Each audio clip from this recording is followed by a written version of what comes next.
अस्सलाम वालेकुम नाज़रीन, एक महकती और चहकती सुबह के साथ मैं हूं आपका मेज़बान हन्नान बुखारी और मैं हूं फातिमा नासिर। सिटी एट 10 में आपको खुशामदीद कहते हैं। उम्मीद करती हूं कि आप लोग सब खैरियत से हैं और अपना बहुत बहुत ख्याल रख रहे हैं। एंड ऑफ कोर्स कोशिश करें कि जितना हो सके काइंडनेस के साथ पेश आएँ, क्योंकि हो सकता है आपकी कोई छोटी सी बात, कोई छोटा सा एक्शन किसी और का दिन जो कि शायद मुश्किल में या परेशानी में गुजर रहा हो उसको आसान कर दे। तो हमेशा याद रखें काइंडनेस के साथ पेश आएँ। बाकायदा तौर पर प्रोग्राम का आगाज़ करते हैं और सबसे पहले बात करते हैं कि आइंदा 24 घंटे में फैसलाबाद शहर के मौसम के क्या सूरत हाल रहेंगे। अगर बात करें ज़्यादा से ज़्यादा टेम्परेचर की तो फैसलाबाद में 37 डिग्रीज़ रहेगा और साथ ही साथ कम से कम टेम्परेचर 25 डिग्रीज़ रहेगा। हवा की बात करें तो 8 किलोमीटर पर आवर की रफ्तार से हवा चलेगी और बारिश के इम्कानात सिर्फ और सिर्फ 10% है। लेकिन आपको पता है फैसलाबाद का मौसम कुछ इस तरह का है कि हमेशा जो है बड़ा अनप्रिडिक्टेबल सा रहता है और बदलता रहता है। आपने कोशिश करनी है कि अपने आप को जितना हो सके हाइड्रेटेड रखें और ऑफकोर्स सनस्क्रीन जो है ज़्यादा से इस्तेमाल करते रहें। बिल्कुल आप ठीक कह रही हैं और इसके साथ साथ ये भी कोशिश करें कि हाइड्रेटेड रखना तो है, पानी को वाटर इनटेक बढ़ानी है, लेकिन साफ़ पानी का इस्तेमाल करें और इसके साथ साथ घर पे पका हुआ खाना इस्तेमाल करें ताकि आजकल की जो वायरल डिजीज़ हैं जो कि डायरिया और गैस्ट्रो का सबब बन रही हैं उनसे बचा जा सके। आगे बढ़ते हैं जनाब, जैसा कि रोज़ाना की बुनियाद पे हम आपको कहते हैं आपके अंदर कोई भी टैलेंट मौजूद है तो उस टैलेंट को ज़ाया मत होने दें। उसके लिए करना क्या होगा कि आप 30 सेकंड की वीडियो बनाएं अपने टैलेंट की, जिसके अंदर आपकी सिंगिंग, स्केचिंग, एक्टिंग या फिर इसके साथ साथ कोई भी स्किल्स हैं उन स्किल्स की वीडियो बना के हमें व्हाट्सएप करें उस नंबर पे जो कि इस वक्त आपकी स्क्रीन के ऊपर दिया जा रहा है। हम आपका टैलेंट सिटी एट 10 के प्लेटफॉर्म से अपनी स्क्रीन पे दिखाएंगे और लोगों को दिखाएंगे। और इसके साथ साथ अगर आपकी बर्थडे सेलिब्रेशंस यानी आपकी खुशियों के अंदर भी जनाब शामिल होने के लिए हमने भरपूर प्लान कर रखा है, उसके लिए भी आपको अपनी केक कटिंग सेरेमनी की 30 सेकंड की वीडियो दिखानी होगी, हमें व्हाट्सएप करनी होगी उस नंबर पे जो कि आपकी स्क्रीन पे दिया जाएगा। हम आपकी वीडियो जो है वो अपने सिटी एट 10 मॉर्निंग शो के सेट से लाइव दिखाएंगे और हमारी कोशिश होगी कि आपके साथ नेक तमन्नाओं का इजहार तो किया ही जाएगा, आपके रोशन मुस्तकबिल की दुआ भी की जाएगी। तो आगे बढ़ते हैं जनाब, जैसा कि रोज़ाना की बुनियाद पर हमने कोई ना कोई हॉट टॉपिक और इशू के ऊपर डिस्कशन जो है वो करनी होती है और उससे मुतल्लिका और रेलिवेंट गेस्ट जो हैं हमने इन्वाइट करने होते हैं। तो आज ख़ास तौर पर महंगाई के ऊपर हमारा फोकस होगा। महंगाई जो है वो दिन ब दिन बढ़ती चली जा रही है। आटे की बात करें तो 2 दिन पहले जो आटे का रेट है वो बढ़ा है और 2100 मन तक जो है वो आटे का रेट चला गया है।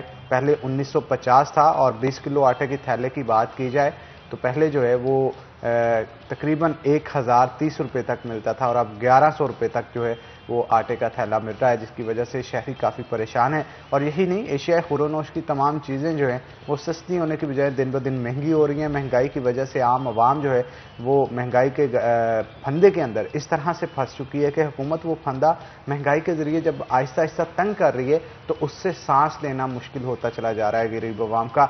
अब इस महंगाई की वजह से ना सिर्फ गरीब अवाम पे ऑटोमेटिकली ताजर बरादरी के ऊपर भी बहुत प्रेशर जो है वो आ जाता है, क्योंकि जैसे ही गाहक की कमी होती है, दुकान पे फुटफॉल कम होता है तो कारोबार काफ़ी हद तक मुतासर होता है। कारोबार मुतासर होने की वजह से एक मुकम्मल चेन साइकिल होता है जो कि डिस्टर्ब हो जाता है और उसकी वजह जो बयान की जाती है वो हुकूमत की पॉलिसियाँ और बढ़ती हुई महंगाई को किया जाता है। तो आज इस मौजू पर ख़ास तौर पर गुफ्तगू करने के लिए हमने दावत दे रखी है। हमारे साथ मौजूद होंगे शेख फैसल जो कि सदर हैं होलसेल क्लॉथ सेक्टर के, तो आपको वेलकम करते हैं शो के अंदर।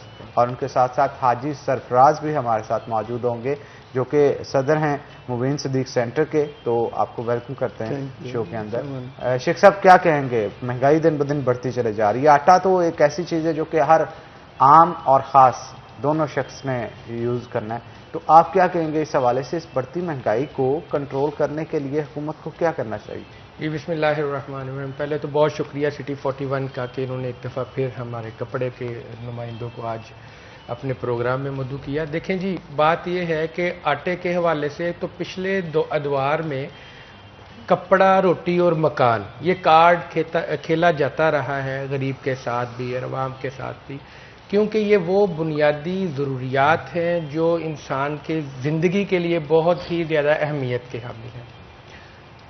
आटे के हवाले से, चीनी के हवाले से, घी के हवाले से, कपड़े के हवाले से या कोई भी आप चीज़ ले लें, यहाँ पर चेक एंड बैलेंस ना होने की वजह से महंगाई इतनी कि अपने अरूज पर है कि बस लोग खुदकुशियाँ नहीं कर रहे, मैं ये कहूँगा।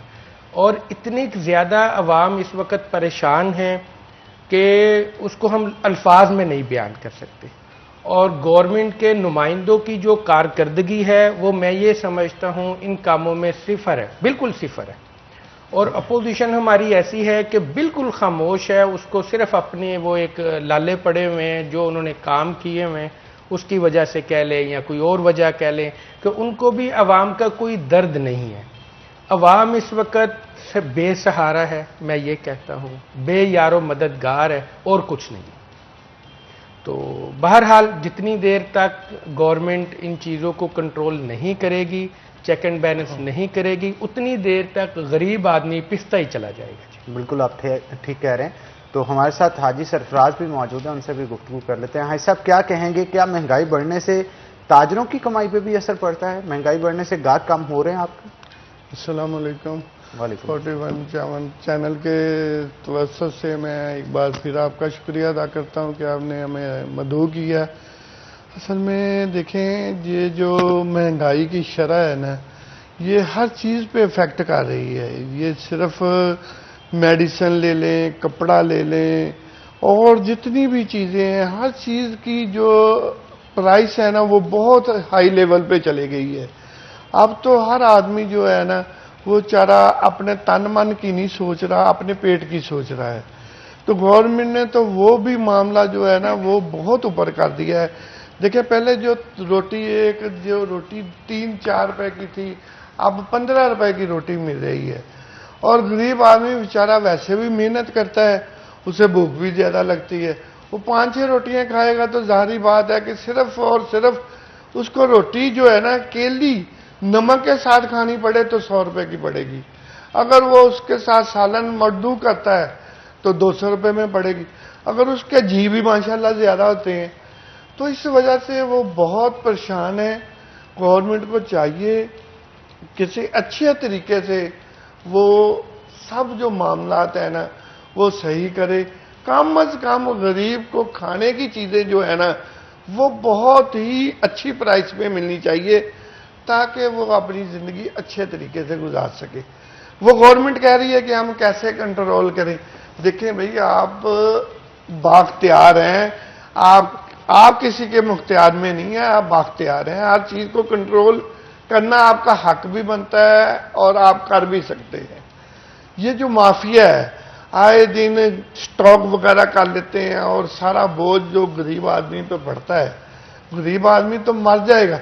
पिछले दिनों एक आदमी ने बोर्ड लगाया हुआ था, उसके पास 3-4 बच्चे थे और बोर्ड पे लिखा हुआ था कि बच्चे बराए फरोख्त हैं। क्या ये गवर्नमेंट के लिए शर्मिंदगी की बात नहीं है? क्या वो अमीरुल मोमिनीन बन रहे हैं? ये मदीने की रियासत है? क्या वो क्या कर रहे हैं? ये कम अज कम खाने की चीज़ें जो है इनकी प्राइस जो है हर दुकानदार पे अवेजा होनी चाहिए, लिखी होनी चाहिए। उसके ऊपर बकायदा वो अपनी होल्डिंग पावर दें, हर दुकान पर छापे मारें, देखें कोई ज़्यादा तो नहीं मांग रहा।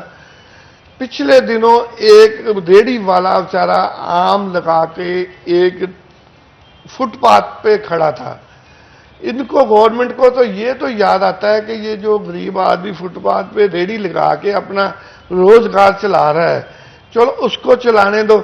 उसका सारा फ्रूट जो बेचारे ने पता नहीं 1000 का 2000 का इकट्ठा किया था वो सारा सड़क पे खिला दिया। ये किसी भी महजब मुल्क में ऐसा नहीं होता। अगर जो इनको रोजगार नहीं दे सकते तो कम से कम फिर कुछ ऐसी स्कीमें पैदा करें कि जिनसे इनका रोजगार चल सके। कुछ महदूद से कर्जे दें जिन पे जीरो रेटेड कोई सूद वगैरह ना हो। कम से कम उनको लिए कार्ड, इन्होंने पिछले दिनों कहा कि हमने कार्ड बनाए हैं, हम अब ये दे रहे हैं। हमें तो नजर नहीं आ रहा, यहाँ हमारी आंखें नहीं है, ये कहाँ जा रहा है पैसा। पिछले दिनों इन्होंने कहा कि हमने 50 लाख घर बनाने हैं, 1 करोड़ नौकरियां देनी है। कहाँ है वो नौकरियां, कहाँ है वो घर? क्या वो ख्वाब में चल रहे हैं, क्या हवा में फिर रहे हैं? गरीब आदमी तो दिन ब दिन पिस रहा है। खुदारा आप कुछ इनका एहसास करें। आपने भी मरना है, एक दिन मिट्टी होना है सब ने। ये जो मुखैर हज़रात हैं मैं उनसे भी अपील करूंगा, चलो गवर्नमेंट नहीं कर रही, आप अपनी मदद के तहत गरीब आदमियों का सोचें, उनके महाना को वजीफे लगा दें, उनकी ताकत के हिसाब से ताकि अच्छे तरीके से वो अपना घर चला सके। बिल्कुल, और क्योंकि महंगाई के हवाले से अगर बात करें, स्पेसिफिकली क्लोथिंग इंडस्ट्री की बात करें, तो कॉटन प्राइसेस ज़्यादा होने की वजह से सिर्फ ज़्यादा होती हुई नज़र आई हैं प्राइसेस, जिसकी वजह से लोग जहां पे पहले उतने ही पैसों में 2 सूट खरीदते थे, अब एक खरीदना भी मुश्किल हो जाता है। जो कि पर्सनली अगर मैं खुद भी बात करूं तो बड़ा मसला हो जाता है कि आपको इतनी महंगाई फेस करनी पड़ती है हर तरह से। क्या फ़र्क पड़ रहा है इंडस्ट्री के ऊपर, स्पेशली तो जो ताजर काम करते हैं, मेहनत करते हैं, उन पर क्या असर पड़ रहा है इस चीज़ का? जी बिल्कुल। देखें जी, इसमें 2-3 चीज़ें हैं। पहले तो गवर्नमेंट ने जो तवज्जो दी ना एक्सपोर्टर पे, गवर्नमेंट ने लोकल दुकानदारों को, लोकल इंडस्ट्री पे बिल्कुल तवज्जो नहीं दी। जिसकी एक मिसाल ये भी है कि खान साहब का विजन है कि हमने ये माफिया को ख़त्म करना है। कॉटन के हवाले से कपास हमारे मुल्क में आगे ही नहीं हुई। इंटरनेशनली जो कपास है वो शॉर्ट है। हम ये कहते हैं कि कपास जिससे कॉटन बनती है, कम से कम अगर हमारे मुल्क में शॉर्ट है तो आप इसको ड्यूटी फ्री करें, ताकि जो भी बंदे इसको दरामद करें गरीब की पहुंच में आए। जब इंपोर्ट करेंगे ड्यूटी फ्री होगी, ड्यूटी फ्री होने के साथ वो रेट इस तक काम में आएगा, पहली बात। दूसरी बात हम ये कहते हैं, क्योंकि ये महंगाई में इजाफे की मेन वजह है, महंगाई में इजाफा। दूसरी बात हम ये कहते हैं कि जो एक्सपोर्टर सिर्फ धागा एक्सपोर्ट करते हैं ना, सिर्फ यार्न एक्सपोर्ट करते हैं, उस पर ड्यूटी लगाई जाए और रॉ मटेरियल को ग्रे क्लॉथ की सूरत में एक्सपोर्ट किया जाए। उससे होगा क्या? उससे होगा ये कि सबसे पहले वो मजदूर आदमी जो एक पावर लूम पे, जो एक शटललेस लूम के ऊपर खड़ा होकर काम करता है, उसको रोजी मिलेगी और गवर्नमेंट को उसके मद में फायदा होगा। क्या हमारे अपने मुल्क में अगर हम कोशिश करें कि कॉटन को ग्रो किया जाए, क्या वो बेहतर आइडिया नहीं होगा? जी जी, पहले माजी में ऐसे ही होता था। अनफॉर्चुनेटली हमारे जो ऊपर पार्लियामेंटेनियर बैठे हुए हैं वो सारे ही मफाद परस्त हैं। उन्होंने क्या किया, अब जैसे ये कपास पहले होती थी, अब कपास की जगह पे मकई लगनी शुरू हो गई। उससे पहले इन्होंने शुगर के ऊपर बहुत ज्यादा एक वो फोकस किया। शुगर 2 सालों में एक फसल होती है, कपास 2 सालों में 3 फसलें होती हैं। तो पहले ये कुशन ऐसा था कि कॉटन की जो हमारे मुल्क की पैदावार थी वो बहुत ही अच्छी थी।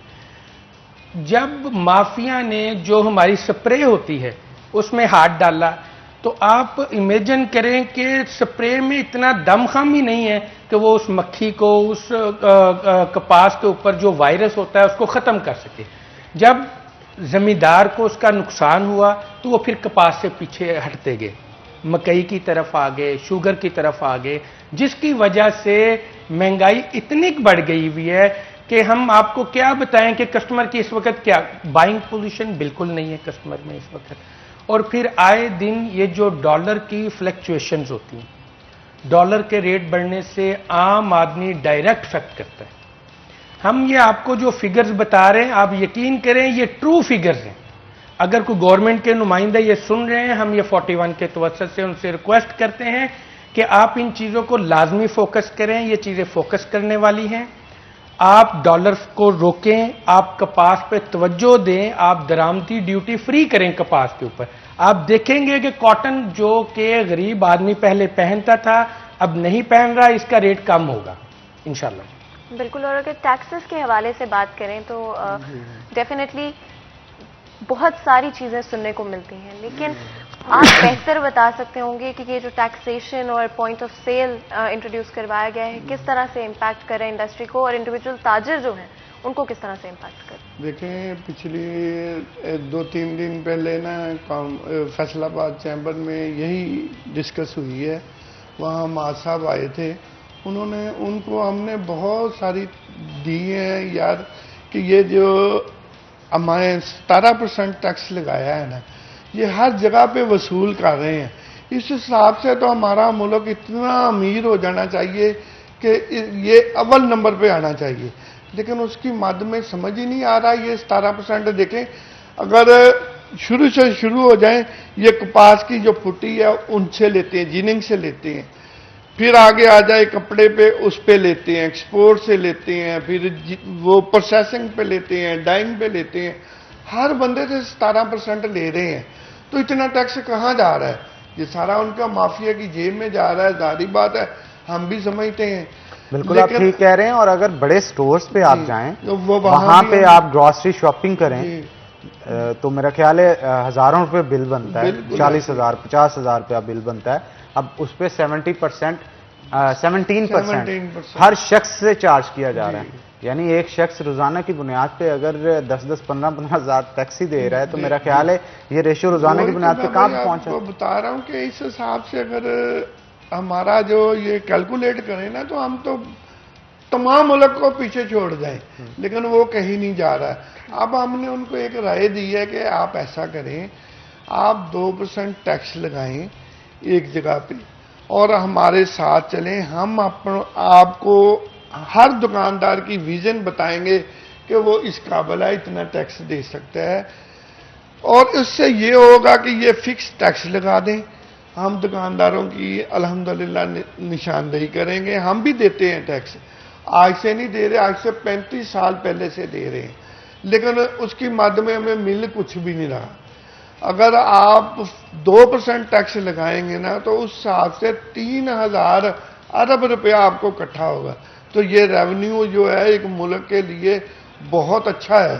टैक्सेशन अगर बात करें बहुत ज़रूरी होती है किसी भी मुल्क के लिए, स्पेशली तरक्की के लिए बहुत ज़रूरी होती है। और हमारा क्योंकि एक डेवलपिंग कंट्री है तो ऑब्वियसली चीज़ें शायद थोड़ी ज़्यादा कॉम्प्लिकेटेड है। अगर आप गवर्नमेंट के जो नुमाइंदे हैं जो टैक्सेशन ऑफ कोर्स हैंडल करते हैं उनको एडवाइस देना चाहें, या जिस तरह से कोई चीज़ें जो हैं गाइडलाइंस आप देना चाहें, तो क्या गाइडलाइंस सिवाय इसके कि 2% या फिक्स्ड टैक्स लगाया जाए, इसके अलावा क्या? हमने उनको 2 राय दी थी कि एक तो 2% लगा दें अगर आप मतलब डॉक्यूमेंट्स में लाने चाहते हैं। अगर नहीं तो देखिए हमारा जो आम तबका है ना वो पढ़ा लिखा नहीं है। सारा मुल्क जो है तकरीबन ये आप समझ लें 80% जो हमारे मुल्क में ना तालीम याफ्ता नहीं है लोग। उससे ये होगा कि यह हर दुकानदार ये अपना हिसाब रखने के लिए कोई 5-5 मुंशी तो रख नहीं सकता। अब जो छोटा दुकानदार है वो खुद ही अपने खाते लिखता है, खुद ही कैलकुलेशन करता है, खुद ही दुकान को ताले लगाता है, खुद ही दुकान के ताले खोलता है। वो कैसे अफोर्ड करेगा? छोटी छोटी दुकानें हैं, उसका बेहतरीन हल ये है कि इधर कमेटियां बनाई जाएं। हर कमेटी में से कुछ बंदे जो अच्छे हों उनको लें, उनको साथ लेके जाके मार्केट का विजिट करें और हर दुकानदार की हिसाब से इंशाल्लाह हम गाइड करेंगे और हमारे बड़े हैं वो गाइड करेंगे कि यार ये दुकानदार इतनी दे सकता है। उस हिसाब से ये जो है ना माफिया के जेब में 1 रुपया नहीं जाएगा, लेकिन वो सारे का सारा फंड जो है ना वो गवर्नमेंट में जाएगा।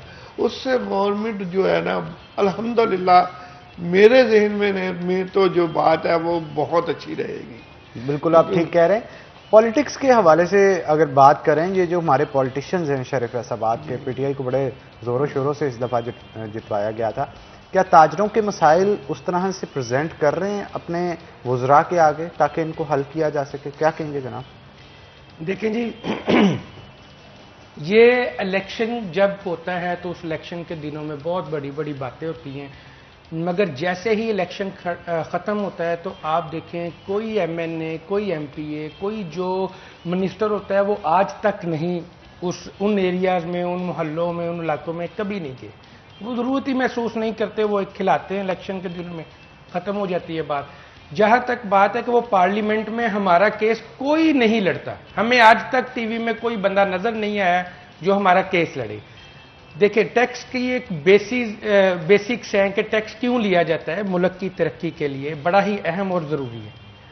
अगर टैक्स रेवेन्यू इकट्ठा करना गवर्नमेंट चाहे तो वो इतना आसान है। हम ये कहते हैं सबसे पहले टैक्स को आसान बनाया जाए, ताजर दोस्त इसमें चीज़ें डाली जाएं जो ताजर दोस्त। और ऑफ कोर्स हम ज़रूर चाहेंगे कि जैसे आपने कहा कि ये बड़े इंपॉर्टेंट इश्यूज़ हैं और डिस्कस होना बहुत बहुत ज़रूरी है।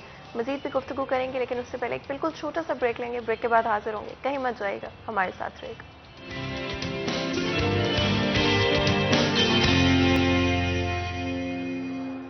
वेलकम बैक नाज़रीन, ब्रेक के बाद खुश आमदीद। हमारे साथ फैसल साहब मौजूद हैं, उनसे मज़ीद गुफ्तगू करते हैं। ब्रेक पे जाने से पहले पॉलिटिशियंस के हवाले से गुफ्तगू हो रही थी, क्या कहेंगे आप?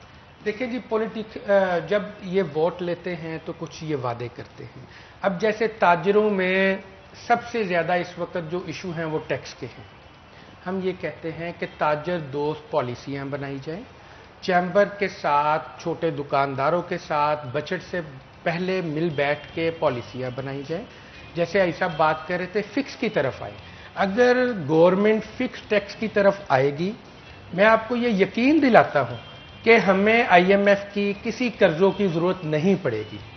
चैम्बर के साथ जब मिलके कमेटियां बना के हर दुकानदार, जो छोटा दुकानदार है उससे थोड़ा टैक्स लें, जो बड़ा है उससे ज्यादा टैक्स लें, उसको करें क्या? उसको करें ये कि उसको बिल्कुल आजादाना छोड़ दें। उसे कहे जी साल का हमने या पर मंथ इतना टैक्स लेना है, तुम बैंकिंग करो, तुम घर लो, तुम गाड़ी लो, तुम मोटरसाइकिल लो, तुम कारोबार जितना मर्जी बढ़ा के करो, तुम्हें पूछा नहीं जाएगा। ताजर को जब हरासमेंट नहीं की जाएगी, उसको बिल्कुल आजाद छोड़ दिया जाएगा। तो आप यकीन करें, उसको पता होगा कि मैंने इतना टैक्स देना है, मैंने वकीलों को पैसे नहीं देने, मैंने केस नहीं लड़ने गवर्नमेंट के खिलाफ या कोई इस तरह का जो मामला यहां पर हरासमेंट की सूरत में जब वकील कहता है जी आप केस लड़ने, जी FBR के जो मामलात है अगर उसको हम आसान कर देंगे और फिक्स टैक्स हर दुकानदार देगा, उस सूरत में जब वो आजाद हो जाएगा, आप देखेंगे कि टैक्स इतना कि इकट्ठा होगा कि हमें कर्जों की जरूरत नहीं पड़ेगी। दूसरी ये किनकी है जिम्मेदारी? ये उन्हीं MNAs, उन्हीं MPAs की जिम्मेदारी है जो फैसलाबाद को प्रेजेंट करते हैं, जो फैसलाबाद में वोट लेके आगे असेंबलियों में बैठते हैं। मगर यहां पर अंधेर निगरी इतनी है कि शुरू से आज तक कोई किसी से नहीं पूछता, सिर्फ इलेक्शन के दिनों में वोट लेते हैं और फिर गायब हो जाते हैं। ऊपर जाके सिर्फ वो अपनी सीटें लेते हैं, सीटें लेके तो फिर वो सिर्फ अपने मुफाद में काम करते हैं, ना ताजरों के मुफाद में काम करते हैं, ना गरीब आदमी के मुफाद में काम करते हैं। इसकी वाज़ेह मिसाल ये है कि खान साहब ने बहुत ही अच्छी पॉलिसियां दी, बहुत अच्छी पॉलिसियां, तो यहां तक अच्छी, अगर उन पर इम्प्लीमेंट हो जाए तो यहां पर गुर्बत ही मैं कहता हूं काफी हद तक खत्म हो जाए। मगर नहीं, क्योंकि वो इम्प्लीमेंट होनी नहीं है। वो नीचे आके ना तो ताजर जब बैंक में जाता है उसको कर्जा मिलता है, जैसे ऐसा कह रहे थे, हमने भी पहले बारहा कहा कि कोविड की वजह से ताजर बहुत ज्यादा डिस्टर्ब हुआ है, बगैर इंटरेस्ट के इसको कर्जा दे, तो वो कर्जा नहीं मिलता। गवर्नमेंट ने स्कीम निकाली जी, नौजवान रोजगार स्कीम, कोई किसी को अभी तक ताजर को हमने नहीं देखा कि जिसने नया काम स्टार्ट करना उसको कर्जा मिले। वो सिर्फ बैंक वाले उस बंदे को कर्जा देते हैं जो मार्कअप बहुत ज्यादा देता है, जिसमें उनको फायदा है, ताजर को सिर्फ नुकसान है।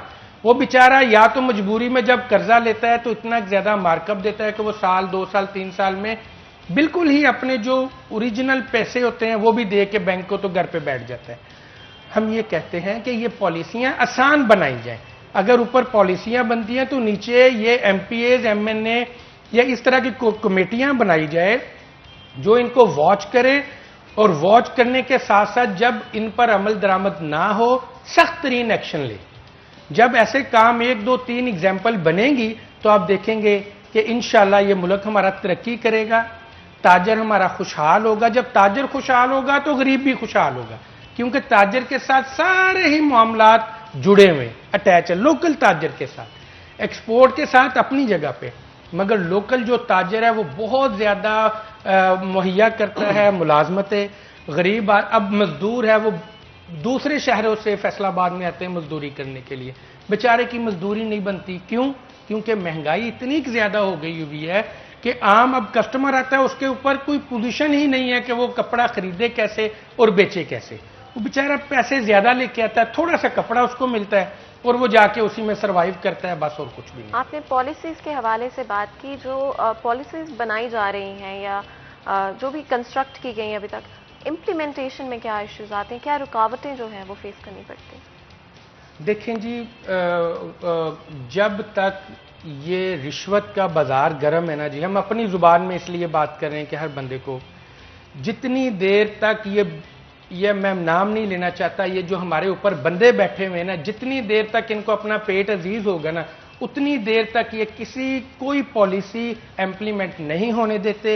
ये सिर्फ देखते हैं कि हमें हमारे अकाउंट्स कैसे भरेंगे, गरीब आदमी मरता है तो मर जाए, ताजर मरता है तो मर जाए, ना गवर्नमेंट को पैसे जाने देंगे, सिर्फ उनको पैसे कैसे आएंगे वो सिर्फ ये देखते हैं और कुछ नहीं। माजरत के साथ ये बातें हमारे बहुत ज्यादा खिलाफ जा रही हैं, मगर हम ताजर इतने परेशान हैं कि हमें और कोई वे नजर नहीं आ रहा। यानी चैम्बर मदर ऑफ बिजनेस है, मैं ये कहता हूं कि बिजनेस का हर मामला चैम्बर के साथ हम मिलकर अटैच करते हैं। हम हर महीने 3-3 मीटिंग्स करते हैं। 2-3 दिन पहले डीजी कंपटीशन आए हुए थे कराची से, हमने उनको अपनी बहुत ज्यादा तजवीजें दी। अल्लाह करे उनकी आधी तजवीज़ों पर भी अमल हमारी तजवीज़ों पे हो जाए, मगर हमें होता नजर ही नहीं आता। ये हमारी बदकिस्मती है कि हमें पाकिस्तान में कोई ऐसा कोई लीडर तो अल्लाह ने बहुत अच्छा दे दिया, मगर जो नीचे काम करने वाले बंदे हैं वो अभी तक यही चाहते हैं कि हम जहां पर थे उससे पीछे जाएं, हम तरक्की ना करें।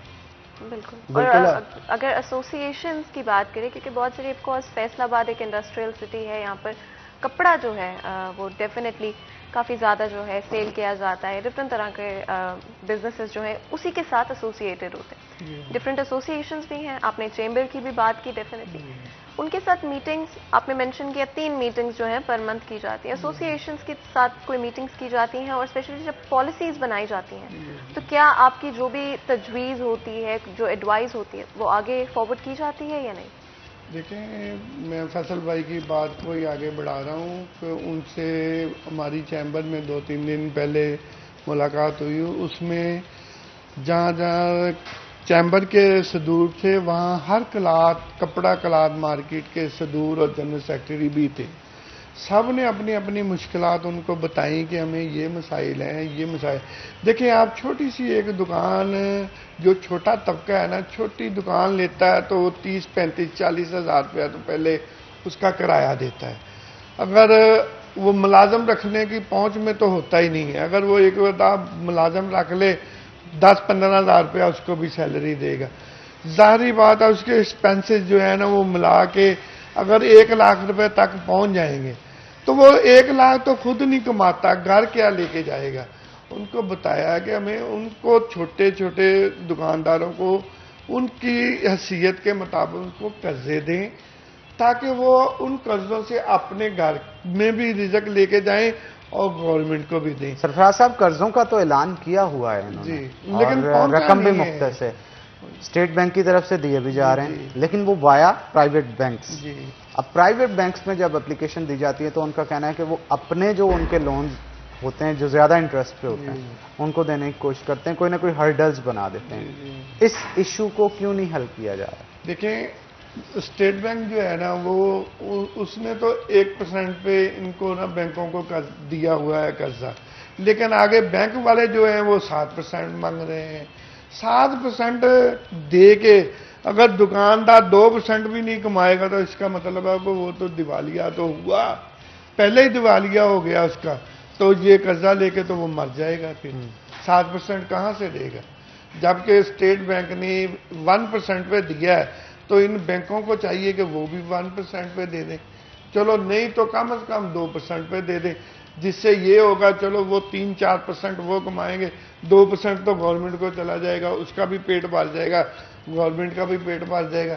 असल में होता ये बात है कि जितना भी छोटा तबका है ना, आप चेक कर लें, किताबें चेक कर लें, इनकम टैक्स जो छोटा तबका ही दे रहा है, जो मिल ऑनर है वो तो खा रहा है गवर्नमेंट को, अपने तरीकों से खा रहा है, उनको पूछने वाला भी कोई नहीं है। वो हर साल जहां कहीं वो हो जाता है, दब जाता है, वहां डिफाल्टर अपने आप को पेश करके अरबों रुपया तो गवर्नमेंट से चुरा लेता है। तो गरीब कौन हुआ? गरीब तो दिन ब दिन मर रहा है भाई। ये जो है ना बड़े बड़े लोग, इनकी किताबें चेक करें, आपको खुद अंदाजा हो जाएगा कि ये कितना टैक्स दे रहे हैं और छोटा तबका कितना टैक्स दे रहा है। एक्सपोर्ट का कह रहे हैं कि एक्सपोर्ट बहुत बढ़ गई है, उससे बड़ा मुल्क को फायदा पहुंच रहा है, मैशियत मजबूत हो रही है। गरीब आवाम पे भी कोई असर पड़ रहा है? गरीब आवाम तो हम तो बने हुए हैं भाई, ये समझ ले सतून। गरीब आदमी पे ही पाँव रखकर वो ऊपर फैक्ट्रियों में बैठे हुए हैं, वो उन्हीं का तो खा रहे हैं। देखिए, एक काश्तकार है, वो फसल उगा रहा है, सारा साल मेहनत वो करता है, लेकिन जब एंड पे फसल आती है तो एक बड़ा मगरमच्छ आता है, वो सारा कुछ हजम करके साइड पे हो जाता है, वो बेचारा वहीं से लेता रहता है। ये कहाँ का इंसाफ है? गवर्नमेंट जब वो रेट किसी चीज का करती है शो, वो पूरा पूरा किसान को क्यों नहीं मिलता? उसकी मेहनत उसको अगर मिले तो जाहिर बात है, आना तो पैसा बाजार में है, लेकिन वो बाजार में आने की बजाय वो बड़े बड़े जो माफिया बैठे हुए हैं, जब ये सीजन करीब आता है गन्ने का तो उस वक्त रेट होता है 75 रुपये, जब गन्ना गुन्ना फरोख्त हो जाता है चीनी का रेट हो जाता है 115 रुपये, तो किसकी जेब में जाता है? बिल्कुल। और अगर लोन्स की क्योंकि हम बात करें तो स्पेशली जो गवर्नमेंट की तरफ से अनाउंस भी किए गए हैं और सुनने में तो यही आता है कि लोन्स दिए जा रहे हैं, लेकिन क्या मुश्किलात का सामना करना पड़ता है अगर कोई लोन लेने की कोशिश करे? और जैसे कि आपने कहा कि कुछ कम परसेंटेज रखी जाए, उस तरह की भी कोई चीज़ें हैं जो कि अगर गवर्नमेंट इंट्रोड्यूस करवाए तो आसानी हो जाएगी ताजरों की? देखिए, दो चीज़ें, जब हमारी पॉलिसियां बंद कमरों में बनेंगी ना, तब यही मामलात होंगे। बंद कमरों में पॉलिसियां बनने से आम बंदे की जो परेशानियां वो ऊपर तक नहीं वाज़ेह होती। जब एक ताजर जाता है बैंक में कर्जा लेने के लिए तो सबसे पहले उससे डॉक्यूमेंटेशन इतनी सख्त कर दी जाती है, इंटरेस्ट रेट इतना ज्यादा बता दिया जाता है कि पहले तो वो बेचारा डॉक्यूमेंट्स इकट्ठे करते करते बूढ़ा हो जाता है, और उसको जो गवर्नमेंट की फैसिलिटी वो करदा वो मामलात होते हैं उनकी तरफ तो वो आते ही नहीं है। वो आते हैं 15%, भाई साहब 7-8% पे अभी तक किसी को नहीं कर्जा मिला। सिर्फ कहते हैं मीडिया की हद तक कहते हैं, मगर इसके ऊपर कर्जा नहीं मिलता। 16, 17, 18%, इवन के मुझे एक बंदा बता रहा था 23.5% एक बैंक वाला कर्जा दे रहा है, 23.5% पे। वो बेचारा क्या करे?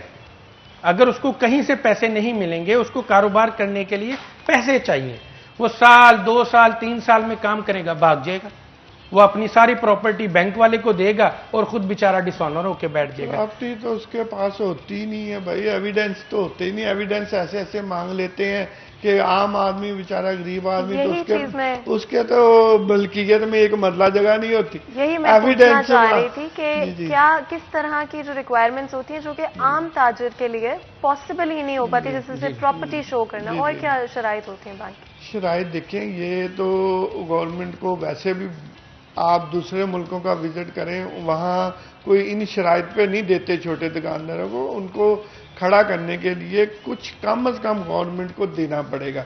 जब वो अपने कदमों पे खड़ा हो जाएगा, अल्हम्दुलिल्लाह हमारी कौम गैरतमंद है, इसमें गैरत बहुत ज्यादा है। ये जब अपने पाँव पे खड़े हो जाएगी, गवर्नमेंट को भी देगी, अपना कर्जा भी वापस करेगी। क्योंकि इश्यूज इस तरह के हैं, इतने सेंसिटिव नेचर के हैं कि डेफिनेटली इन पर मजीद गुफ्तगू बहुत बहुत जरूरी है। लेकिन उससे पहले एक छोटा सा ब्रेक लेते हैं और ब्रेक के बाद हाजिर होंगे। कहीं मत जाएगा, हमारे साथ रहेगा।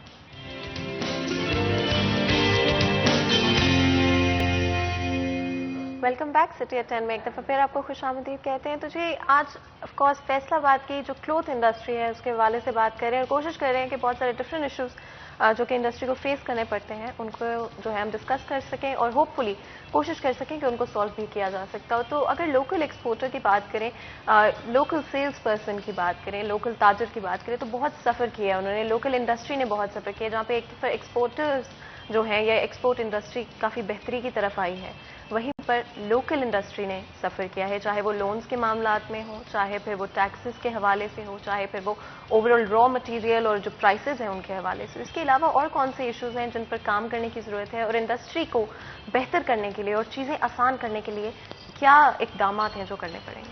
देखिए जी, फैसलाबाद अल्हम्दुलिल्लाह एक टेक्सटाइल सिटी है और किसी भी मुल्क की जब तरक्की के जो राज होते हैं ना, उसके पीछे कुछ वजूहात होती हैं।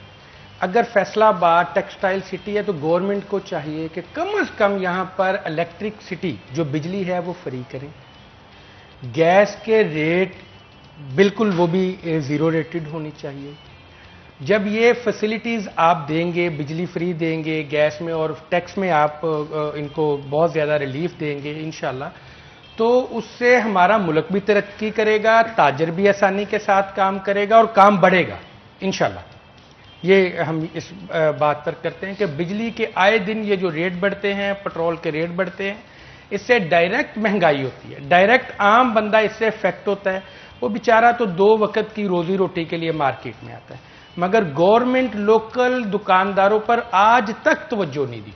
ना बजट में इनके मशवरे लिए जाते हैं, ना इनकी पॉलिसियां जो उसके ऊपर तवज्जो दी जाती हैं। या तो पहले जो पॉलिसियां हम ताजर चैम्बर को बना के देते हैं, चैम्बर के अंदर ही रह जाती हैं। जब ये ऊपर मेल करते हैं, ऊपर ये भिजवाते हैं तो ऊपर रह जाती हैं। यानी ऊपर तक पहुंचते पहुंचते या तो वो पॉलिसियां खत्म हो जाती हैं, अगर पहुंचती हैं तो उसके ऊपर इम्प्लीमेंट नहीं होता, क्योंकि वो तवज्जो नहीं देते लोकल दुकानदारों को, छोटे दुकानदारों को। एसएमई सेक्टर को जितनी देर तक गवर्नमेंट तवज्जो नहीं देगी, इनके मसाइल को हल नहीं करेगी, ये मुल्क हम खुद, ये मुल्क हमारा है, हम पाकिस्तानी अल्हम्दुलिल्लाह, तरक्की नहीं कर सकते। एसएमई के साथ 70% तबका जो है वो एसएमई वाला है, स्मॉल मीडियम इंटरप्राइज जो है, छोटे दुकानदार, वो 70% है। गरीब यहां पर बहुत ज्यादा है, अमीर वो तो थोड़े से हैं, एक्सपोर्टर जो मिल ओनर हैं वो तो थोड़े से हैं। उन्होंने, मैं समझता हूं कि कैप्चर किया हुआ है सारा ही मामला, और उनके साथ गवर्नमेंट के नुमाइंदे मिले हुए, गवर्नमेंट मिली हुई, जिसकी वजह से हम लोग पीछे ही जा रहे हैं, महंगाई की उस दलदल में पिसते चले जा रहे हैं जहां पर गवर्नमेंट को तवज्जो देनी चाहिए और वो नहीं दे रही। इसी डिस्कशन को अगर आगे बढ़ाएं तो एसएमई सेक्टर के लिए आपके ख्याल में क्या चीजें हैं जो कि बहुत जरूरी हैं कि इसी वक्त बेहतर की जाए? देखिए, सबसे पहले जो है ना, मैं समझता हूँ कि हमारे मुल्क में तालीम की बहुत कमी है। हर बंदे को कम अज़ कम जो है ना मैट्रिक तक तालीम जो है ना बच्चे की फ्री होनी चाहिए, बुक्स उनको फ्री मिले। इसके उल्ट बरक्स ये होता है कि ये जो प्राइवेट स्कूल हैं, हर एक ने अपनी अपनी जो बनाई हुई है, चौकीदारी बनाई है, अभी हमने अपने स्कूल में अपनी वर्दी लगानी है, अपनी बुक्स लगानी है। एक जो कापी है वो 40 रुपए की है, लेकिन उधर से स्कूल से ही मिलनी है वही कापी 240 रुपए की। तो 200 रुपया ये जो है मामलात गवर्नमेंट को चाहिए, ये जो प्राइवेट अदारे हैं उनकी फीसों की तरफ तवज्जो दें, और आम बंदे की पहुंच में जो है ना तालीम को बहुत ज़रूरी है। देखिए, जब आम बंदा तालीम याफ्ता होगा, उसको फिर हर मैटर में उसको बोलना भी आएगा, उसे टैक्सेस के मामलात भी समझ में आएंगे, उसको कारोबार में भी, उसको उठने बैठने में, हर चीज़ में उसे तमीज़ आएगी। जब डॉक्यूमेंट्स, वो इसका जो इशू है छोटे दुकानदार का यही है कि हम टैक्सेस में डॉक्यूमेंट्स नहीं बना सकते, लेकिन जब वो तालीम याफ्ता होगा, उसको पता होगा यार मैंने तालीम हासिल की हुई है, मैं तो खुद अपना फार्म जो है वो फिल कर सकता हूँ।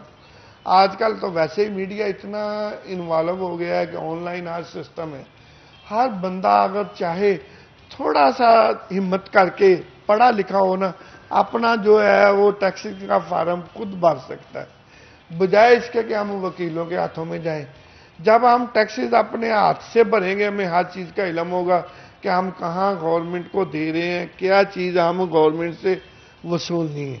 तो ये जो चीज़ें हैं ना, इससे अल्हम्दुलिल्लाह जब तालीम का मियार अच्छा होगा ना, मेरे ख्याल में तो है ये जो महंगाई है काफ़ी हद तक इस पे कंट्रोल हो सकता है। सर, ये बताइएगा कि कपड़े के रेट को कौन कंट्रोल करता है, क्योंकि यहाँ पे गवर्नमेंट की तरफ से तो कोई बंदा जो है वो मुख्तस नहीं किया जाता है, जैसे दालों का, आटे का, मुख्तलिफ चीज़ों का रेट जो है वो कंट्रोल्ड होता है, और अगर उससे ज़्यादा कोई बेचे तो उस पर गवर्नमेंट की तरफ से कार्रवाई भी होती है। कपड़े पे ये सिस्टम मार्केट में नज़र नहीं आता, क्या कहेंगे इस? देखिए, कपड़ा जो है ना वो दो चीज़ों की वजह से बनता है, एक तो पेट्रोलियम आइटम फाइबर, और दूसरा कपास।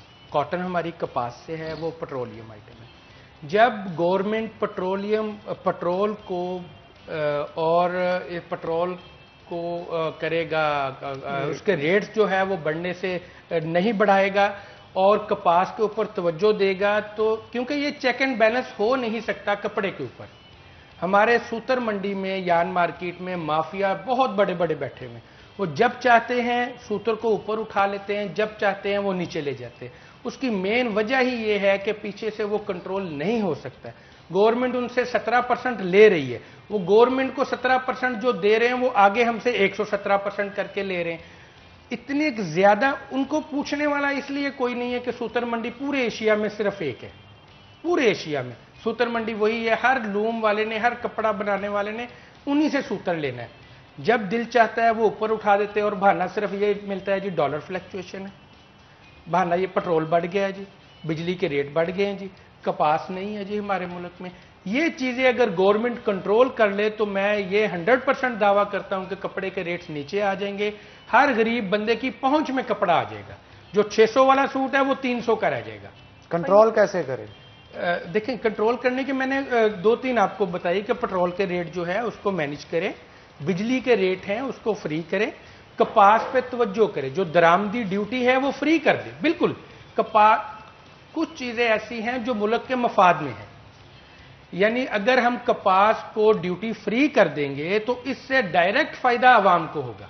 ड्यूटी फ्री, अब हमारे पास अगर कपास नहीं है इन केस हम बाहर से मंगवाएंगे, जब बाहर से मंगवाएंगे उसकी ड्यूटी फ्री गवर्नमेंट ने करनी, हमने नहीं करनी, गवर्नमेंट ने करनी। ड्यूटी फ्री होगी, बिजली के रेट्स कम होंगे, पावर लूम वाले को, जो फैक्ट्री वाला है, जो शटलेस वाला है, उसको बिजली के रेट्स कम आएंगे। टैक्स के इशू, जब एक सफ़े का, जैसे आई साहब कह रहे थे कि सफ़ा वो फॉर्म भरना आसान कर देंगे, एक सफ़े का कर देंगे, हर पढ़ा लिखा और अनपढ़ उसको फिलअप करके भेजेगा, फिक्स की तरफ आ जाएंगे, तो ये महंगाई की शरह एकदम से नीचे आ जाएगी। ये चीज़ें हैं जो अगर गवर्नमेंट कर ले, डॉलर की जो फ्लक्चुएशन, डॉलर आए दिन बढ़ता जा रहा है, डायरेक्ट हर चीज़ इसको परफेक्ट करती है। अगर डॉलर को कंट्रोल कर लेंगे तो महंगाई बहुत नीचे आ जाएगी, आप खुद देखेंगे। बिजली के रेट्स, पेट्रोल, ये सारी चीजें डायरेक्ट, सुई गैस के जो अब एलपीजी जो आ रही है वो इतनी कॉस्टली आ रही है कि मैं अब आपको क्या बताऊं, 4-4 रुपए पर मीटर डाइंग वाले ने आवाज दे दी बढ़ा के कि जी हमारा डाइस केमिकल महंगा हो गया। फैसल साहब, बिजली के रेट्स बहुत बढ़ गए हुए, हमने रॉ मटेरियल लेना है, आप लोग हमारे रेट नहीं बढ़ा रहे क्योंकि आगे हमें रेट नहीं मिल रहे। हमें रेट नहीं मिलेंगे तो हम मिल वाले के, डाइंग वाले के कैसे रेट बढ़ाएंगे? हम उसके, वो भी मर रहा है, हम भी मर रहे हैं, नीचे वाला तबका भी मर रहा है, हर बंदा मर रहा है। तो हम ये कहते हैं कि अगर इन चीजों को चेक एंड बैलेंस करेंगे तो उसको गवर्नमेंट को कुछ चीजें नरमी में लानी पड़ेगी जो इंशाल्लाह हमारे लिए फायदेमंद होगी। मगर नहीं, कोई चीज इसके ऊपर तवज्जो देने के लिए कोई गवर्नमेंट का नुमाइंदा तैयार नहीं है। जो माफिया की आपने बात की, वो किस तरह से, क्योंकि कोई चीज़ जब इतने वक्त से चली आ रही हो तो उसे ब्रेक करना बड़ा मुश्किल होता है, आपको बेहतर इल्म होगा इस हवाले से, किस तरह से उसको ब्रेक किया जा सकता है? मैं फैसल भाई की बात से ना आगे बात थोड़ी सी बढ़ा रहा हूँ। असल में हमें चाहिए दादोशुमार देखने कि हमारी कौन सी फसल हमें मुल्क में कितनी दरकार है, उससे ज़्यादा जो है ना वो किसान को काश्त ना करने दें। पाकिस्तान की जो रुई है पूरी दुनिया में 1 नंबर पे है रुई, तो इनको क्यों नहीं कपास पे तवज्जो दे रहे? क्या वजह है इनको? क्या प्रॉब्लम क्या है इनको भी कपास पे क्यों तवज्जो नहीं दे रहे? रेट ज्यादा शुगर से मिल रहा है, रेट ज्यादा शुगर से मिलता है। यही माफिया है जो पाता है, उसको पता है कि ये जो है रुई अगर हमने ज्यादा लगाने दी तो मुल्क खुशहाल हो जाएगा, ये जो हमारी मिलें हैं जो बंद हो जाएंगे। बिल्कुल आप ठीक कह रहे हैं, इस मामले पे फोकस करने की जरूरत है और हम गवर्नमेंट नुमाइंदों से गुजारिश भी करेंगे कि इन मामलात को ताजरों के जो हैं उसको हल किया जाए। बहुत शुक्रिया आप दोनों का आज के शो में आने के लिए। इसी के साथ नाज़रीन एक छोटा सा ब्रेक लेंगे, ब्रेक के बाद दोबारा हाजिर होते हैं। कहीं मत जाइएगा, हमारे साथ रहिए।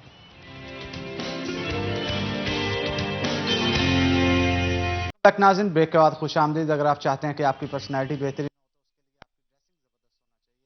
मेरी ड्रेसिंग डेन स्टीवंस बाय साफ जी की तरफ से की गई है। अगर आप भी चाहते हैं फॉर्मल सेमी फॉर्मल ड्रेसिंग की परचेजिंग करना, उसके लिए आपको डेन स्टीवन की शॉप पे सायरा मॉल फर्स्ट फ्लोर पे जाना होगा। तो हमारा फेवरेट सेगमेंट किचन स्टार्ट हो चुका है, तो चलते हैं फातिमा की तरफ, देखते हैं आज क्या बन रहा है। बिल्कुल हनान, और ऑब्वियसली इस टाइम पर भूख लगना शुरू हो जाती है, तो कोशिश होती है कि हमारे किचन में कोई इजी और क्विक रेसिपी जो है वो बनाई जाए ताकि बड़े इजीली आप उसको लंच टाइम पर रिक्रिएट भी कर सकते हैं। और हनान, ये बहुत होता है ना किचन के अंदर कि आप किचन में ना चीज़ें जो होती हैं हमेशा ऑर्गेनाइज करके रखने में ना बड़ा मज़ा आता है मुझे, और डेफिनेटली लेकिन कई दफ़ा ना ऑर्गेनाइजेशन जो है ना हमारी थोड़ी सी ऐसे हो जाती है। लेकिन डेफिनेटली हमारे साथ शेफ़ किंजा मौजूद है जो कि आज मज़ेदार सी कोई रेसिपी तैयार करेंगे। अस्सलाम वालेकुम, कैसे हैं आप? अस्सलाम वालेकुम बोथ ऑफ यू। अल्लाह का शुक्र, आप सुनाएं कैसे हैं? हम लोग बिल्कुल ठीक है। और हनान यार, आई हैव टू से अच्छे लग रहे हो, और मतलब डिफरेंट पर्सनालिटी बहुत अच्छी लग रही है सर की। हाँ, और और पर्सनालिटी जब किसी की अच्छी होती है ना वो शाइन थ्रू करती है। आई थिंक आप कोई भी लुक जो है ना वो डिपेंड करती है आपके पर्सनालिटी के ऊपर। तो हनान आई थिंक बहुत अच्छी लुक्स पुल ऑफ करते हैं। और किनसा आज बताते हैं जल्दी से क्या बनाएंगे? आज हम लोग की स्पेशल होम बेकरी की, वहाँ पे होम बेकरी हमारे सिर्फ बेकरी नहीं है, वो हमारा हॉट किचन भी उसमें मौजूद है। तो वहाँ की एक रेसिपी बनाने जा रहे हैं हम लोग। चिकन टिक्का पिज्ज़ा बनाएंगे आज, जो हमारी होम बेकरी की स्पेशल है। काफ़ी लोग पसंद भी करते हैं, तो आज वो मैं इधर बनाना सिखाऊंगी। और पिज़्ज़ा मुझे पर्सनली बहुत पसंद है। एंड आई थिंक एक ऐसी डिश है जो कि लंच डिनर में आप कभी भी खा सकते हैं। इवन आई थिंक यूनिवर्सिटी में जो लोग हैं वो लोग ये कह सकते हैं कि इवन ब्रेकफास्ट में भी कई दफ़ा आपको पिज़्ज़ा जो है लेफ्ट ओवर पिज़्ज़ा खाने का बड़ा मज़ा आता है। तो कैसा क्या इंग्रेडिएंट्स इसमें इस्तेमाल करें? अच्छा, मैं जो इंग्रेडिएंट्स मैं स्टेप वाइज बताऊंगी एक एक करके, क्योंकि मैं आज थोड़ा ज़्यादा बोलूँगी। सबसे पहले तो मैं डो बताऊंगी।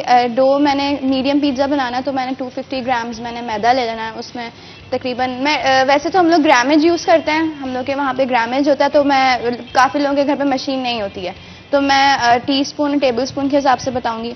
तो 1.5 टीस्पून इसमें इंस्टेंट ईस्ट जाएगी। आपने पानी में नहीं डालनी है, हमें डायरेक्ट फ्लावर में डालनी है। 1/2 टीस्पून हम इसमें सॉल्ट डालेंगे और 1 टेबल स्पून इसमें शुगर डालेंगे। 1.5 टेबल स्पून इसमें ऑयल डालूंगी। ऑयल डाल के इसको मैंने आपने ना हार्ड ज़्यादा गूंदनी है ना सॉफ्ट गूंदनी है। डो जो नीट करनी है बिल्कुल नॉर्मल आपने इसको रखना है। रख के आपने इसको तकरीबन 20 to 25 मिनट्स रेस्ट पे छोड़ देना है। ये आपकी डो हो गई। अब आते हैं पिज़्ज़ा सॉस पे। पिज़्ज़ा सॉस हमारे क्योंकि बल्क में बनती है, काफ़ी ज़्यादा बनती है, तो उसको थोड़ा सा मिनिमाइज करके मैं बताऊंगी। मैंने टमाटोज ले लेना है, 250 ग्राम्स टमाटोज लेके आपने उसको ब्लांच कर लेना है। मेरे पास टमाटो है, इसको आपने नीचे से कट करना है, 2 कट्स लगाने हैं और आपने इसको पानी में ब्लांच करने रख देना है। तकरीबन जब ये ब्लांच हो जाएंगे तो इसकी स्किन उतरना शुरू हो जाएगी। आपने इसको निकाल के ठंडे पानी में डालना है ताकि इसका कुकिंग टेम्परेचर है जो वो रुक जाए। फिर इसको हम लोगों ने ग्राइंड करना है। ग्राइंड करके एक टमाटो पेस्ट सा निकल आएगा। अगर आपको ये वाले नहीं यूज़ करना तो वो टिन वाले टमाटो पेस्ट आता है वो यूज़ कर सकते हैं, लेकिन ज़्यादा बेटर है कि फ्रेश खुद बना के रखें और आप उसको फ्रीज भी कर सकते हैं। वो हम फिर पैन में हम लोगों ने गार्लिक सौते करना है ऑयल डाल के। देन हमारा जो पेस्ट होगा वो डाल के उसको पकाना है अच्छे से, ताकि जो टमाटोज का जितना भी कच्चापन रह गया है ब्लांचिंग के दौरान तो वो उसमें कुक हो जाए। देन उसमें हम लोग सिरका डालेंगे, 1.5 टीस्पून सिरका डालेंगे। मेरे पास रेड चिली पाउडर भी नहीं डालना, आपने क्रश चिलीज डालनी है वो ऐड करेंगे। इसमें थोड़ा सा सोया सॉस ऐड करेंगे। इसको हम लोगों ने अच्छे से पकाना है कि तकरीबन टाइम लेती है पकने में। इसमें सॉल्ट टू टेस्ट, क्योंकि हमारी जो चिकन होगा उसमें भी होगा सॉल्ट, और इसमें हमने देख के सॉल्ट ऐड करना है। ये डाल के हमने इसको पकने रख देना, अच्छी तरह पकाना है जब तक ऑयल जो हमने थोड़ा सा डाला हल्का हल्का ऊपर ना आने लग जाए। तो जब तक वो ऊपर आ जाएगा तो हमारी सॉस जो है वो रेडी हो जाएगी। नेक्स्ट हम लोग आते हैं चिकन टिक्का पे, जो हमने फ्लेवर देना है। मैंने उसमें लिया बोनलेस में चिकन लूँगी, उसको हमने छोटे क्यूब्स में कर लेना है।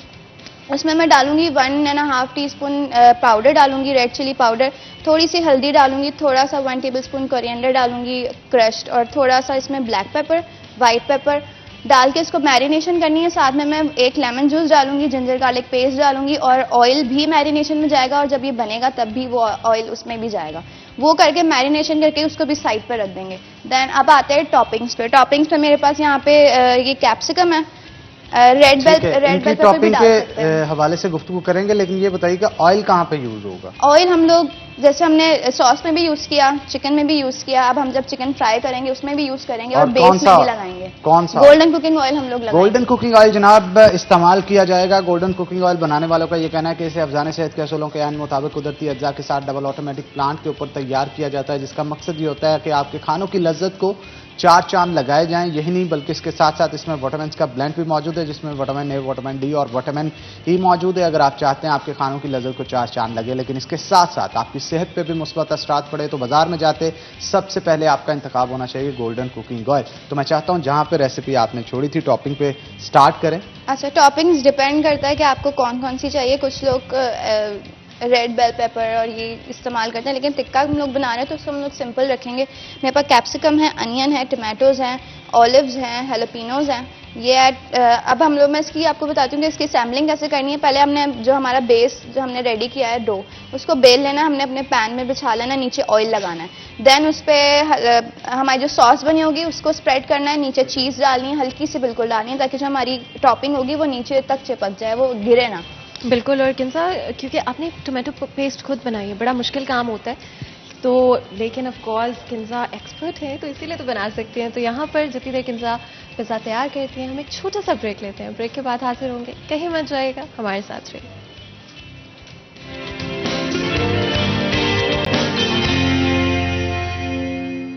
वेलकम बैक सिटी एट 10 में एक दफ़ा फिर आपको खुशामदीद कहते हैं। तो जी हमें ज्वाइन कर रहे हैं बहुत ही ख़ास मेहमान, और ऑफ कोर्स आई थिंक उससे पहले कि मैं हमारे जो ख़ास मेहमान हैं उनका इंट्रोडक्शन कराऊँ, मैं ये ज़रूर बता दूं कि स्किन केयर हो जाए, हेयर केयर हो जाए, हनान आई थिंक आजकल स्पेशली ना, और सोशल मीडिया की दुनिया है, कहीं पे आपने जाना हो, फैशन और स्किन केयर का जो लेवल है वो वैसे ही बिल्कुल चेंज हो गया। तो चाहे वो स्किन केयर हो, हेयर केयर हो, हमारे पास आज जो गेस्ट मौजूद हैं आपको एक्सपर्ट एडवाइस भी देंगे, और जो उनकी प्रोडक्ट रेंज है आई थिंक जब भी कोई चीज़ पैशन के साथ की जाती है, जब कोई दिल से काम किया जाता है स्पेशली इम्प्रूवमेंट के लिए और चीज़ों को एक्चुअली में इम्प्रूव करने के लिए, तो वो काम वैसे ही बहुत खास हो जाता है। बिल्कुल खास भी होता है, और इसके साथ साथ जब खवातीन की बात की जाती है बड़ी ब्यूटी कॉन्शियस होती है, जैसे आप भी होंगी और बाकी खवातीन भी होती हैं। आप भी मुझे लगता है बहुत ब्यूटी कॉन्शियस। बिल्कुल, हर बंदा होता है और हर शख्स चाहता है कि वो खूबसूरत दिखे, अपनी शख्सियत को संवारे, लेकिन उसको संवारने के लिए जब खवातीन के लिए खासतौर पर बात की जाती है तो कॉस्मेटिक्स के ऊपर बड़ा फोकस होता है, और कॉस्मेटिक्स के ऊपर फोकस होने के साथ साथ उनको ये भी होता है कि क्वालिटी प्रोडक्ट जो है वो ला के यूज़ किया जाए, चाहे वो स्किन केयर के लिए हो, अपने हेयर्स के लिए हो, मेकओवर के लिए हो, लोशंस हो, हैंड वॉश हो, शैम्पूज हो, या कुछ भी जो कॉस्मेटिक्स के अंदर वो यूज़ कर रहे हैं उसका प्रोडक्ट जो होता है वो क्वालिटी वाला हो। तो क्वालिटी प्रोडक्ट की जब भी बात की जाती है तो मार्केट में एक ऐसी कॉस्मेटिक कंपनी आई है जिसने आके बाकी तमाम कंपनियों की वार्ड लगा दी है। जी हाँ, मेरी मुराद निज़वा कॉस्मेटिक्स से है। तो निज़वा कॉस्मेटिक्स जैसे ही मार्केट के अंदर इन हुई तो बहुत सारी खवातीन की अव्वलीन चॉइस इस वजह से बनी क्योंकि इनके प्रोडक्ट के ऊपर किसी किस्म की क्वालिटी पे कंप्रोमाइज़ नहीं किया जाता, और जो एक बार इस्तेमाल करता है बार बार आता है जनाब, चाहे वो बालों की शाइन के लिए हो, लंबे बालों के लिए इनका इस्तेमाल करने वाला तेल हो, या इसके साथ साथ इनकी दीगर कॉस्मेटिक्स हों। तो आज इनकी कॉस्मेटिक रेंज और इसके साथ साथ ब्यूटी टिप्स के ऊपर गुफ्तगू करने के लिए हमने खास तौर पे दावत दे रखी है अपने शो के अंदर।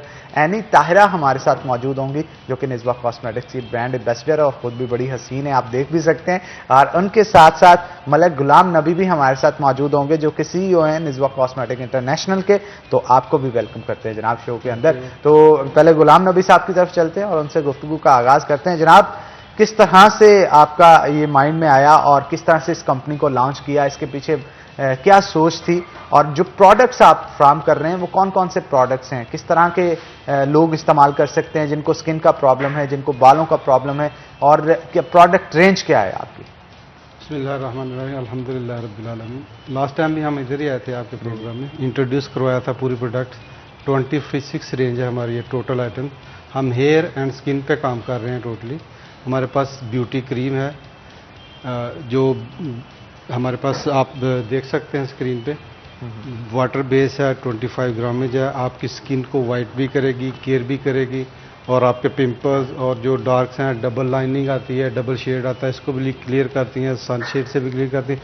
आप दिन को लगाएंगे, लगा के चले जाएंगे तो ये महसूस नहीं होगा किसी ने कि आपने क्रीम लगाई हुई है या लगाया कुछ लगाया होता तो पता नहीं चलता ना कि ये क्रीम लगा के आए। ये जज़ब होने वाली क्रीम है और आपकी स्किन को केयर करेगी। बिल्कुल ठीक कह रही हैं। एनी भी हमारे साथ मौजूद हैं। एनी, अपनी खूबसूरती का राज बताएं जरा, आप एक एक करके। बालों के पीछे क्या राज है, स्किन के पीछे क्या? हर चीज के पीछे निज़वा इंटरनेशनल कॉस्मेटिक्स। क्योंकि देखिए बहुत कम अरसे में 8 माह हुए हमें लॉन्च किए हुए, और 8 माह में जिस किसी ने भी यूज किया है हम उनका बहुत शुक्रिया अदा करते हैं कि 8 माह में उन्होंने इतना प्यार दिया और इतना हम पे एतमाद किया कि आज हम दोबारा इसीलिए आपके सामने आए और आके बताना चाह रहे थे कि लोगों ने इतना एतमाद किया क्योंकि लोग बहुत कम एतमाद करते हैं। वो ये सोचते हैं कि अगर नई चीज़ आ गई है तो पता नहीं ये कैसी होगी कैसे नहीं होगी। लेकिन मैं, जैसे आपने कहा कि खूबसूरती, तो मैं भी एग्जाम्पल हूँ आपके सामने एक आप डेमो के तौर पे भी मुझे देख सकते हैं कि मुझे 8 माह में और आप में कितना फर्क फील हो रहा है। तो अब हमेशा जो चीज़ आप देख रहे हैं मार्केट में आती है तो उसको लोग देखते हैं ज़रूर, उसके बारे में सुनते हैं ज़रूर, लेकिन उसको इस्तेमाल करने से पहले डरते हैं। वो सोचते हैं कि हम जो पुरानी चीज़ें यूज़ कर रहे हैं वो बेहतरीन है, नए पे जाएंगे तो पता नहीं साइड इफ़ेक्ट्स होंगे, क्या होगा। लेकिन हमेशा हमने उनको बताया कि ये बिल्कुल टोटल ऑर्गेनिक है और इसमें कोई भी ऐसी चीज़ नहीं है। उन लोगों ने हमारी बात पे यकीन किया, माना, और फिर जब इस्तेमाल किया तो फिर उसके बाद हमें जब ब्रीफिंग दी और वाकई कहा कि जी वाकई आपने जो कहा उस पर आप 110% पूरे उतरे हैं। बिल्कुल एनी, और क्योंकि ऑफ कोर्स निस्वा कॉस्मेटिक्स की बात करें जी तो ऑर्गेनिक भी है, कॉस्ट इफेक्टिव भी है, और ऑफ कोर्स मैंने खुद भी इस्तेमाल की है, और ऑफ कोर्स मेरी इवन भाभी ने इस्तेमाल की है, और मेरे घर में बहुत सारे, मेरी अम्मी ने भी इस्तेमाल किए, और हमारी तरफ से ऑफ कोर्स हमारा एक्सपीरियंस बहुत अच्छा रहा। मैं चाहती हूँ कस्टमर रिव्यूज बड़े जरूरी होते हैं, बहुत जरूरी होते हैं। आपको अभी तक जो कस्टमर रिव्यूज मिले हैं वो किस तरह के मिले? उसी की वजह से ही आज हम दोबारा आपके इस प्लेटफॉर्म पे आए और आके शुक्रिया अदा कर रहे हैं, और उनको ये बता रहे हैं कि आप लोगों ने इतना इत्मीनान किया, आज हम एक टॉप ऑफ द लिस्ट जो ब्रांड में है उसमें शामिल हैं। और उसकी वजह यही थी कि हमारी ऑनेस्टी, कि हम लोगों ने कहा कि ये हर्बल है, ऑर्गेनिक है, और आप लोगों ने हमारी बात भी यकीन करते हुए यूज किया। तो हमारे लिए ये सबसे बड़ा एक पॉइंट था, क्योंकि जब हम लोग 8 माह पहले आए तो हम लोग एक डरे हुए थे, हम लोग सोच रहे थे कि एक नई प्रोडक्ट है, लोग बिलीव करेंगे नहीं, क्योंकि पाकिस्तानी जो है ना हमारे, वो लकीर के फकीर हैं, वो नहीं सोचते कि हम लोगों ने कितनी मेहनत की है, कितनी रिसर्च करने के बाद आपके लिए लेके आए। तो जब यूज किया, फिर उन्होंने ब्रीफिंग दी, अच्छे अच्छे कमेंट दिए आपकी तरह, तो फिर हमारा हौसला और बढ़ा, और हमने सोचा कि इस रेंज को हम इंशाल्लाह और बढ़ाएंगे। तो एनी, जैसे मैं आपको कह रही थी कि ऑफ कोर्स अब क्योंकि 8 महीने तो हो गए हैं, तो जो चीजें बल्कि 1-2 दफा खरीद भी ली हैं दोबारा, तो मैं तो सोच रही थी कि अब दोबारा आ रही है तो मतलब रीस्टॉक हो जाएगा, और भी लोग आपको ऐसे ही कहते हो? बिल्कुल कहते हैं, और हमेशा हम जिस बंदे ने यूज किया, बंदी ने यूज किया, क्योंकि हम ये कहते हैं कि ये सिर्फ खवातीन के लिए नहीं है, ये मर्दों के लिए भी है। तो ये ना सोचें कि मर्द हमेशा कहें कि जी औरतें, नहीं नहीं नहीं, ये दोनों के लिए। मर्द मोस्टली जो जरा डार्क टोन के होते हैं उनको होता है जरा कलर फेयर हो जाए, लेकिन उनका। आप तो 4 चांद लगाएंगे, जैसे मैं शेख साहब को कह रही थी।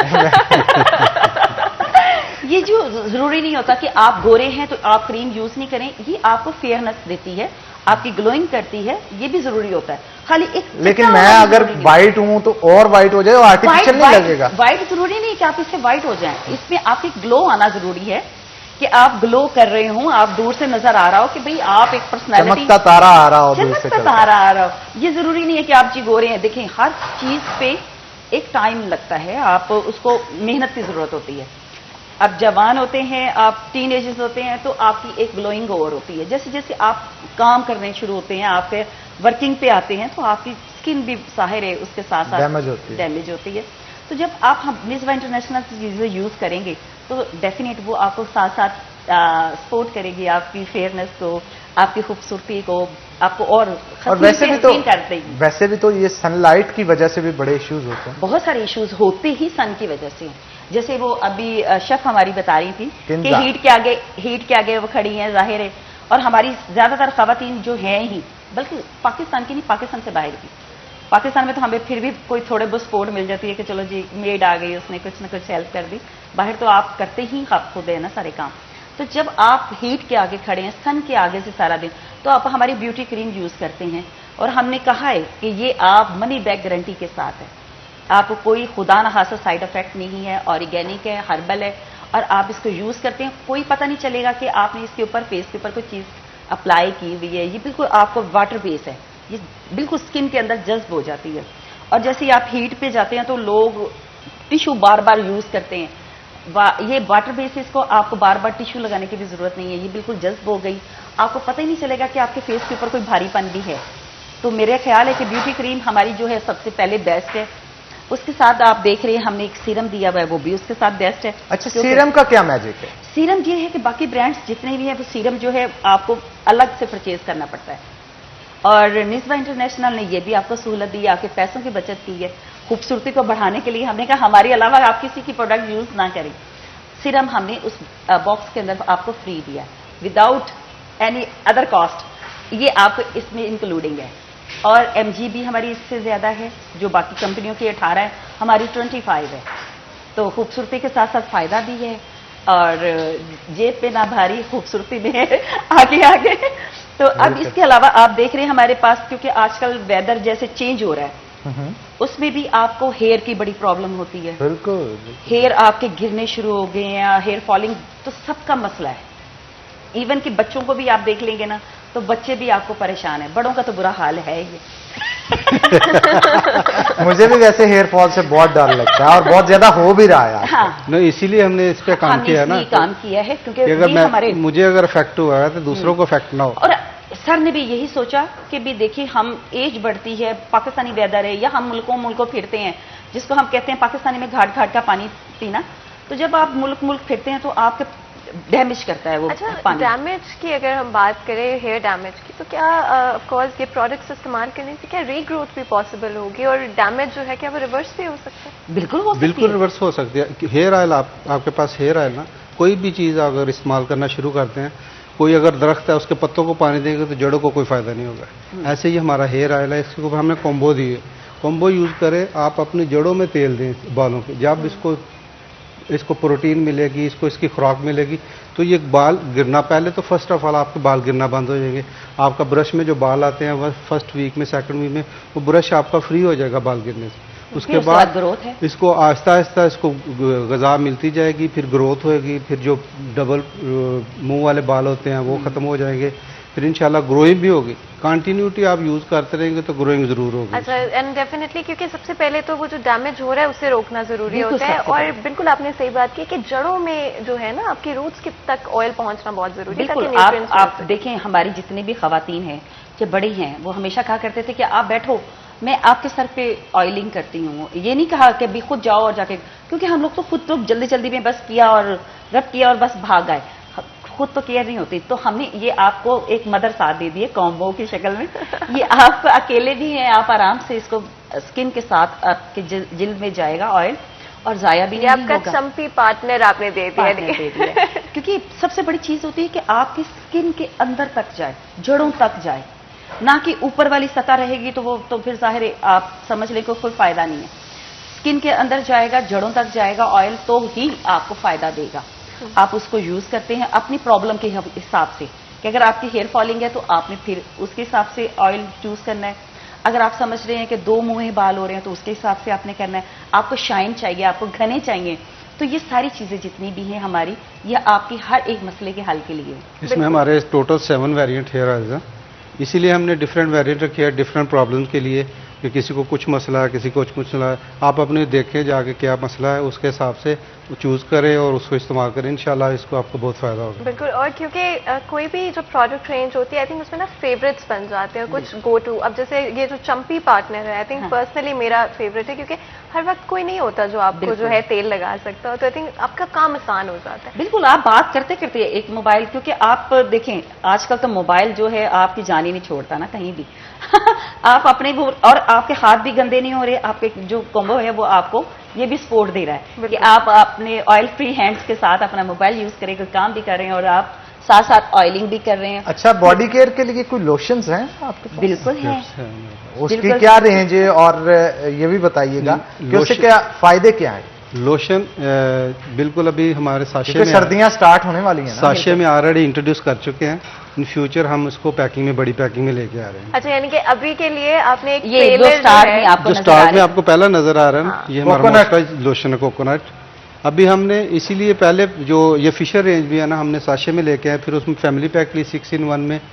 बहुत सराहा गया हमारे पूरे प्रोडक्ट्स को, हम इसका शुक्रिया अदा करते हैं आपके तवज्जुह से भी और पूरे पाकिस्तान से जितना प्यार मिला हमको विद इन 6-7 मंथ में, और अच्छे ब्रांड बीच में हम आके खड़े हो गए हैं।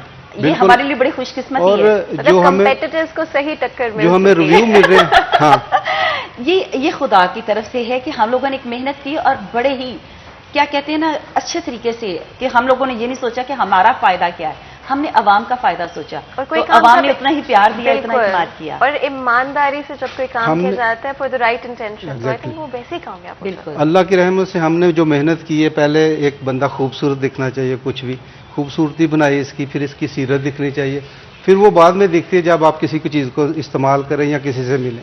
तो अल्हम्दुलिल्लाह लोगों ने इस्तेमाल किया, हम पे एतमाद किया और बहुत प्यार मिल रहा है। और ये जो लोशन है, क्योंकि ऑफ कोर्स सर्दियां अब ऑलरेडी आना और आपको स्किन पे जो ड्राई पैचेस हैं वो फील होना शुरू हो गए, तो ये कब रिलीज होगा? उसके लिए उसके हमारे पास लोशन भी है और BBDD भी है, जो आपके फेस को भी करती है और हाथों को भी, दोनों ही आपको सर्दियों गर्मियों में आपके सपोर्ट के लिए हाजिर है। क्योंकि BB जो है वो आपके फेस के लिए, DD जो है वो हाथों के लिए। तो आप ये देखिए, क्योंकि फेस पे काम होता है, हाथों पे काम नहीं लोग करते, वो समझते हैं कि खुद ही कर लेंगे, लेकिन वो चुगली खाने शुरू हो जाता है कि वो भाई मेरे पे भी तवज्जो दो, मैं भी हूँ, हाथ और पाँव भी तो हमारे जिस्म का हिस्सा है। अच्छा, इसमें मैंने देखा कि आपके बहुत सारे प्रोडक्ट्स के अंदर नेचुरल इंग्रेडिएंट्स से चीजों को लिया गया है, जैसे कोकोनट, पीच और आंवला, टोटल रेंज ही सारी हमारे तो पास जो उससे कितना फायदा पहुंचता है? जब आप अच्छी खुराक खाते हैं तो आपको कभी कोई कहेगा कि आपने, कहेंगे ना जंक फूड से बचो, तो ये आपके लिए देसी फूड है। तो आप देसी फूड जब खाएंगे तो आपके लिए सेहत है, तो ये इस्तेमाल करने में भी आपके लिए उतनी ही है, क्योंकि हर्बल है, ऑर्गेनिक है, तो इसमें आपको कोई नुकसान है ही नहीं। मतलब ये सारे एक्सट्रैक्ट्स जो आप लेते हैं ऑर्गेनिक से लेते हैं? एग्जैक्टली, हमने ऊपर लिखा भी हुआ सारे ऑर्गेनिक से हमारे, जिसमें देखो मस्टर्ड ऑयल आ गया, आलमंड हनी आ गया, कोकोनट आ गया, हमारे 7 हर्बल आ गया, ऑलिव ऑयल आ गया, टोटल ऑर्गेनिक है हमारे। सोप में भी हमारे 4 बेनेट आ गए, इसमें भी आप एक तो हमारा आ गया ये मेडिकेटेड सोप, जो फेस के लिए आपके पिंपल, आपके जो दाग धब्बे हैं वो उसको क्लियर करेगा। दूसरा हमारे पास चारकोल है, जिसमें हम पायनियर हैं, हमने इंट्रोड्यूस कराया पाकिस्तान में। हमारे पास एलोवेरा एवोकाडो है, वो भी आप बिल्कुल ऑर्गेनिक है। हनी विद मिल्क, ये भी सोप हमारे पास।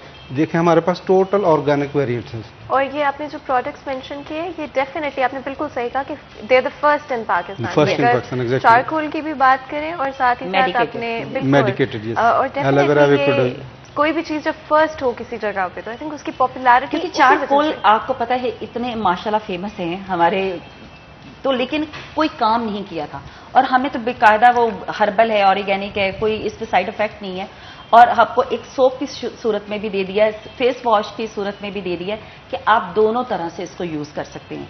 आप जब प्रोडक्ट यूज करते हैं तभी आपको पता चलता है कि इसमें वाकई जो कहा गया वो इसमें है, तो तभी आपको हमारी कंपनी को लोग फोन आते हैं, या लोग दुआएं, इस वक्त तो हमें दुआएं मिल रही हैं कि भी आप लोगों ने बहुत अच्छा काम किया, और हम इसी दुआओं पे ही आज फिर दोबारा बैठे हुए। और ऑर्गेनिक प्रोडक्ट्स की पर्सनली अगर मैं बात करूँ, आई थिंक ये बड़ा प्रॉब्लम होता है कि एक्सपेंसिव ज़्यादा होती है। और निज़मा कॉस्मेटिक्स की आई थिंक बेस्ट बात जो मुझे लगी है, क्योंकि डेफिनेटली कुछ आप इस्तेमाल करने के बाद आप दोबारा रीस्टॉक करना चाह रहे होते हो, एंड अगर आपको चीज़ एक अच्छे बजट में आपको मिल रही हो तो वो एक चीज़ होती है ना, मतलब बेटर हो जाता है और बेहतर हो जाती है। ये बिल्कुल जेब पे भारी नहीं है, और आपकी स्किन के लिए भी भारी नहीं है, स्किन के लिए भी इतनी लाइट है कि आप जो चीज़ भी यूज़ करेंगे आपको उसका फ़ायदा डबल से ट्रिपल मिलेगा। देखिए, हर वक्त सिर्फ ये सोच भी होना कि मैं गोरा हो जाऊं, तो गोरा होना कोई वो ज़रूरी नहीं है, क्योंकि बाकी जितने ब्रांड्स हैं वो सिर्फ गोरा करने की कोशिश करते हैं। हम आपको उसमें ग्लो करते हैं, आपको फेयरनेस के साथ साथ आपकी और भी जितने प्रॉब्लम्स हैं उनको भी सॉल्व करते हैं। जैसे सबसे बड़ी बात आजकल जो हमारे वेदर्स में चेंज हो रहा है, एक्नी हो जाती है, डबल टोन हो जाती है, हम उन चीज़ों को भी आपको साथ साथ रिकवर कर रहे हैं।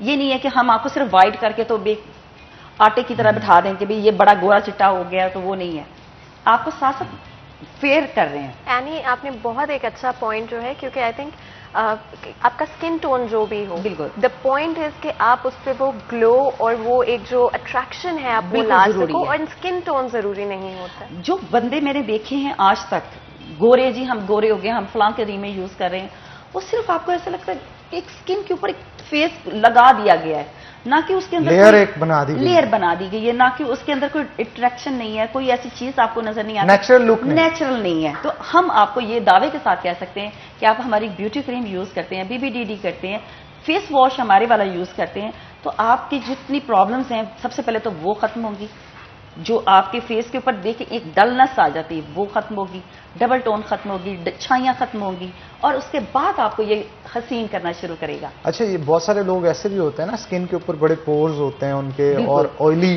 फेस होता है, उसकी वजह से वो जितना मर्जी उसे वॉश कर लें थोड़ी देर बाद ही वैसा हो जाता है। क्योंकि प्रोडक्ट ऐसी मार्केट में अवेल हैं जो कहती हैं कि ऑयल फ्री है, लेकिन होती नहीं है। हम दावे के साथ कह सकते हैं कि अगर जिस पे हमने लिखा है कि ये ऑयल फ्री है, तो डेफिनेट ये 110% ऑयल फ्री है। तो और इससे बड़ा हम दावा क्या आपके साथ कर सकते हैं। और ये भी हमेशा कहते हैं कि मनी बैक गारंटी, क्योंकि अगर आपको लगता है कि हमने गलत कहा है तो आप हमसे आके पैसे वापस लें। मनी भी इतनी ज्यादा नहीं है, रीजनेबल प्राइस के साथ। और ये भी है कि आप हमसे पैसे वापस लेने के बजाय डबल स्टॉक करके रखेंगे और कहेंगे कि कहीं ये मार्केट में से कहीं हमें शॉर्ट ना हो जाए, जरूरत पड़े तो मिले ना। लेकिन हम आपको ये भी बता दें, क्योंकि हमारी अपनी एक फैक्ट्री है, अपनी फैक्ट्री के अंदर ये सारी चीजें बन रही होती हैं, तो स्टॉक की कमी नहीं है, कोई हमने कहीं से चीज लेनी नहीं है, परचेज नहीं करनी है, तो हमारे पास हर चीज अवेल है। इसीलिए हम बड़े दावे के साथ यही कह रहे हैं कि हम सारा कुछ खुद तैयार करते हैं, हमारा कोई मेन पावर नहीं है, एक अम्ब्रेले के नीचे एवरीथिंग तैयार होके इतने एतमाद से इतना कुछ कहने के बावजूद यही हमारा मोटिव है कि हम खुद तैयार करते हैं और हम इसीलिए आपको दावे से कहते हैं इसको इस्तेमाल करें, इसका कोई इफेक्ट नहीं और होगा। चेक एंड बैलेंस खुद रखना आई थिंक ये बड़ा ज़रूरी होता है, क्योंकि आपका इंटेंशन सही हो, प्लानिंग सही हो, लेकिन एग्जीक्यूशन के बाद अगर एक अम्ब्रेला के नीचे जैसे कि आपने बात की चीज़ें ना हो तो आई थिंक वो मुश्किल हो जाता है। लेकिन ये बेस्ट पार्ट होता है कि आप खुद जो है चेक एंड बैलेंस रखें। चेक एंड बैलेंस की बात बताते हैं। कोई भी हम प्रोडक्ट स्टार्ट करते हैं, हम पहले इसको तैयार करते हैं, तैयार करके उसको टेस्ट करते हैं, फिर बाद में पैकिंग करते हैं। ऐसा नहीं कि बनाते जाओ पैक करते जाओ। बिल्कुल एक प्रॉपर चैनल के साथ हम आ रहे हैं और बिल्कुल आपकी स्किन और हेयर का ख्याल करके। और अभी हम अपना कोई फायदा नहीं सोच रहे कि हम ये सोचें कि जी इतनी अच्छी चीजें हैं, जो है वो बाद में देखिए वो तो सुनते रसूल है, पहले खट्टी फिर बटी तो जाहिर है। लेकिन हम वो हम फिर बटी। लेकिन हम लोग यही सोच रहे हैं कि पहले सबसे पहली चीज जो है वो आवाम यूज करे, ताकि कस्टमर को पता चले कि ये प्रोडक्ट वाकई ही उनके वेदर के हिसाब से है, उनकी स्किन के हिसाब से है। तो डेफिनेट फिर प्राइस हम नहीं बढ़ाएंगे। हाँ, दुकानदार बढ़ा दें तो हम कुछ नहीं कहेंगे, हम नहीं बढ़ाएंगे, हम उनके लिए रेंज ही बढ़ाएंगे इंशाल्लाह। अच्छा, वैसे 8 माह पहले आप बता रहे थे कि इस सफर का आगाज किया, इस 8 माह के दौरान ऑडियंस की तरफ से रिस्पांस क्या रहा? कितनी प्रोडक्ट सेल आपकी बढ़ी? जी, यही तो मैं इतनी देर से यही तो कह रहे हैं कि उन्हीं का तो शुक्रिया कि आज हम टॉप ऑफ द लिस्ट हैं। आई मीन टू से कितनी सिटीज के अंदर आप जा चुके हैं? एवरी पाकिस्तान, आपको पूरे पाकिस्तान में हमारी हर प्रोडक्ट मिलेगी, हर अच्छे स्टोर पे मिलेगी। अगर बाई चांस आपको किसी छोटे स्टोर पे या नहीं मिल पाती तो आप हमारे पेज पे आ सकते हैं, दराज पे जा सकते हैं। हमारे पेज का नाम है nizwa.official। आप उस पे भी जाएं, अपनी प्रोडक्ट अपनी स्किन के हिसाब से चूज करें कि मेरी ये डिजीज है, इसको किस तरह मैंने किससे सॉल्व करना है। तो आप हमें ऑर्डर कीजिए, आपके डोर पे हमारे बंदे पहुंचेंगे, आपको चीज पहुंचाएंगे। अवेलेबिलिटी की बात कर रहे हैं तो ये पाकिस्तान के मेरा ख्याल है इस पे गुफ्तगू करेंगे, लेकिन छोटी सी ब्रेक के बाद, ब्रेक का वक्त हो गया है, तो नाज़रीन यहाँ पे एक ब्रेक लेंगे, ब्रेक के बाद दोबारा हाजिर होते हैं। कहीं मत जाइएगा, हमारे साथ रहिए।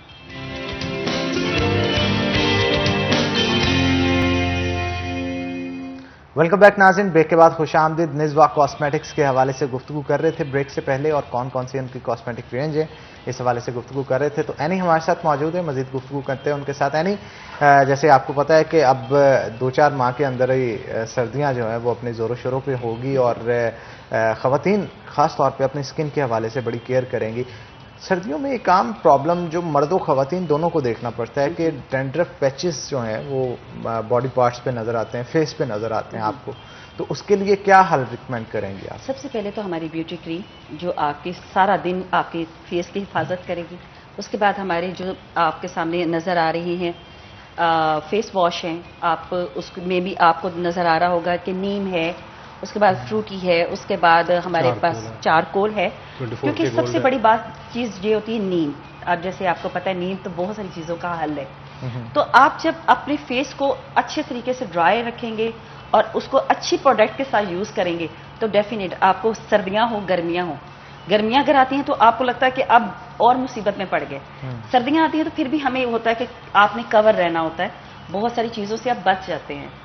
तो लेकिन आपको जब फेस वॉश चारकोल करेंगे, यूज़ करेंगे, नीम करेंगे, उसके बाद हमारे सोप हैं, आपको कोई ऐसी एक्स्ट्रा चीज़ें यूज़ करने की ज़रूरत ही नहीं पड़ेगी कि आप भर भर के जी क्रीमें लगा के वो ऑयली फेस करके फिरे कि जी मैं तो सर्दियों में वो ड्राई स्किन हो रही है।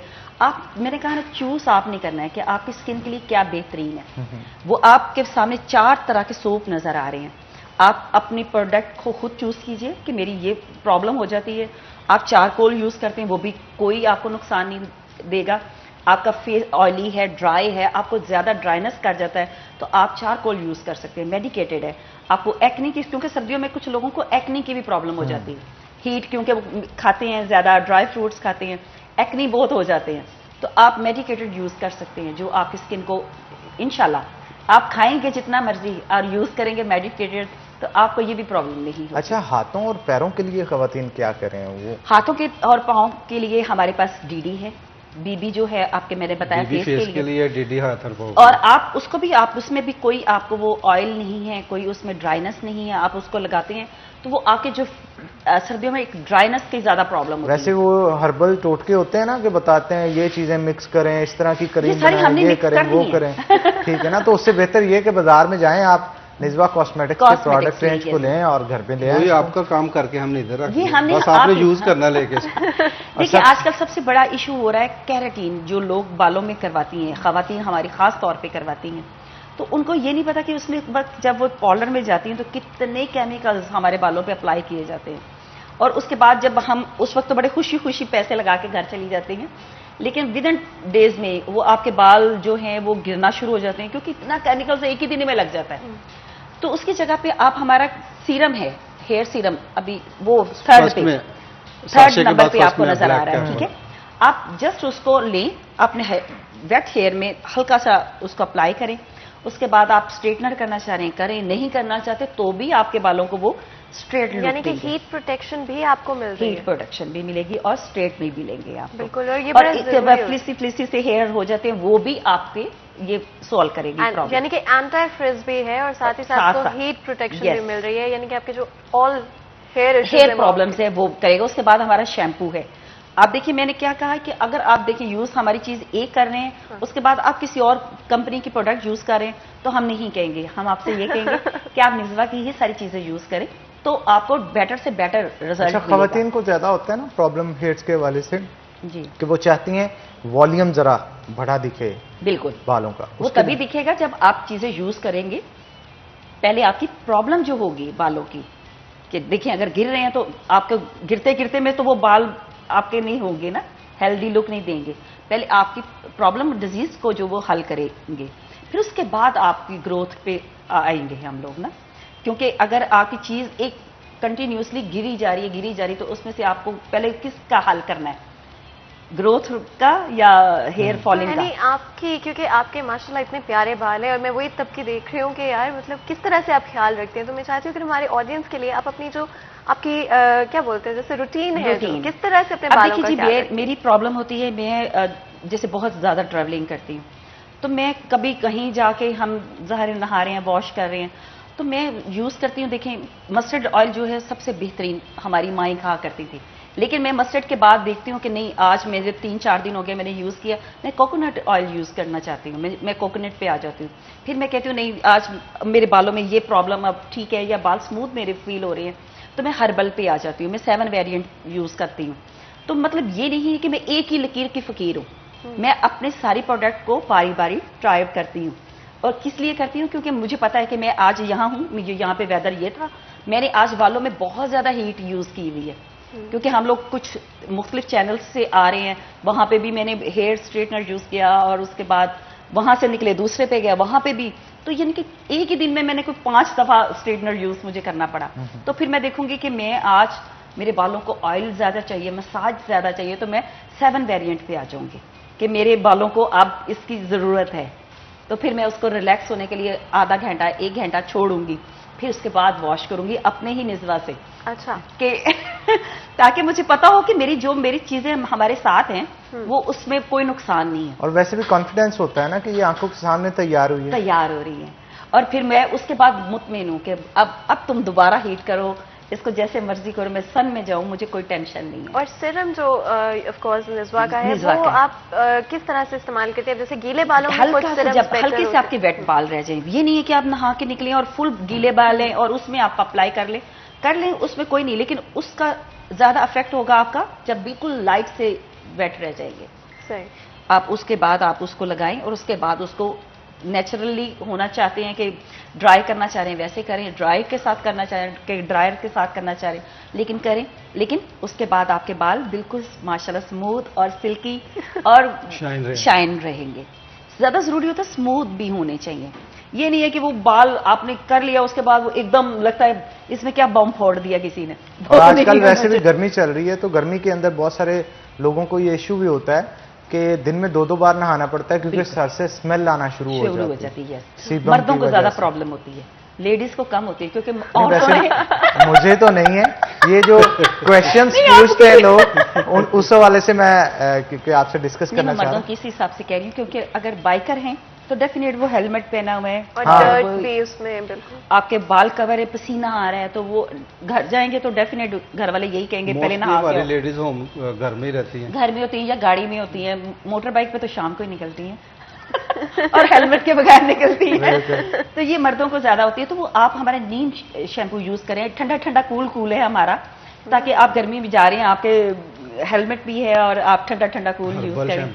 हर्बल है, आप उसको यूज करें और कूलिंग इफेक्ट जो है आपके साथ ठंडे ठंडे कूल ये पड़ा जो है ना, ये कूलिंग फैक्टर और स्मेल से भी आप पाक रहेंगे। ये भी मैं आपको बताऊं, ये जो आपको इसमें फ्रेग्रेंस ऐसी डाली जाए, फ्रेग्रेंस नहीं, फ्रेग्रेंस तो ओरिजिनल है, इसमें हमने कोई ऐड नहीं की अभी ऐसी चीजें कि जो आपको लगे ये आर्टिफिशियल हमने यूज क्योंकि मिंट अगर ऑफ कोर्स जैसे वो जो आपने ओरिजिनल है, ओरिजिनल चीज की ओरिजिनल ही आपको फ्रेग्रेंस नजर आएगी। हमने कुछ ऐड नहीं किया ऐसा। बिल्कुल। और इसमें हमारी गारंटी है, अगर आप शैम्पू यूज करेंगे आपको कंडीशनर की जरूरत नहीं पड़ेगी। अच्छा, बगैर कंडीशनर इस्तेमाल किया अब उसके बाद जरूरत नहीं है, उसके बाद आप कंडीशनर यूज करें, इसी के साथ आपको कंडीशनर भी मिलेगा। एंड आई थिंक आजकल तो बल्कि प्रोडक्ट्स बनाने के लिए ना, ज्यादा करने के लिए, आइटम ज्यादा करने के लिए, पैसे कमाने के लिए, लेकिन हमने तो अपने कंज्यूमर का ख्याल रखा हुआ है। अपना ख्याल अभी नहीं रखा, वो भी रखेंगे इंशाल्लाह। बिल्कुल नहीं, हमारा ख्याल तभी है कि जब आप जैसे इत्मीनान कर रही है अवाम हम पे, तो ये हमारे लिए बहुत ख्याल है और हमारा दिल बड़ा हो रहा है, हमारी दिल कर रहा है कि हम और ऐसी चीजें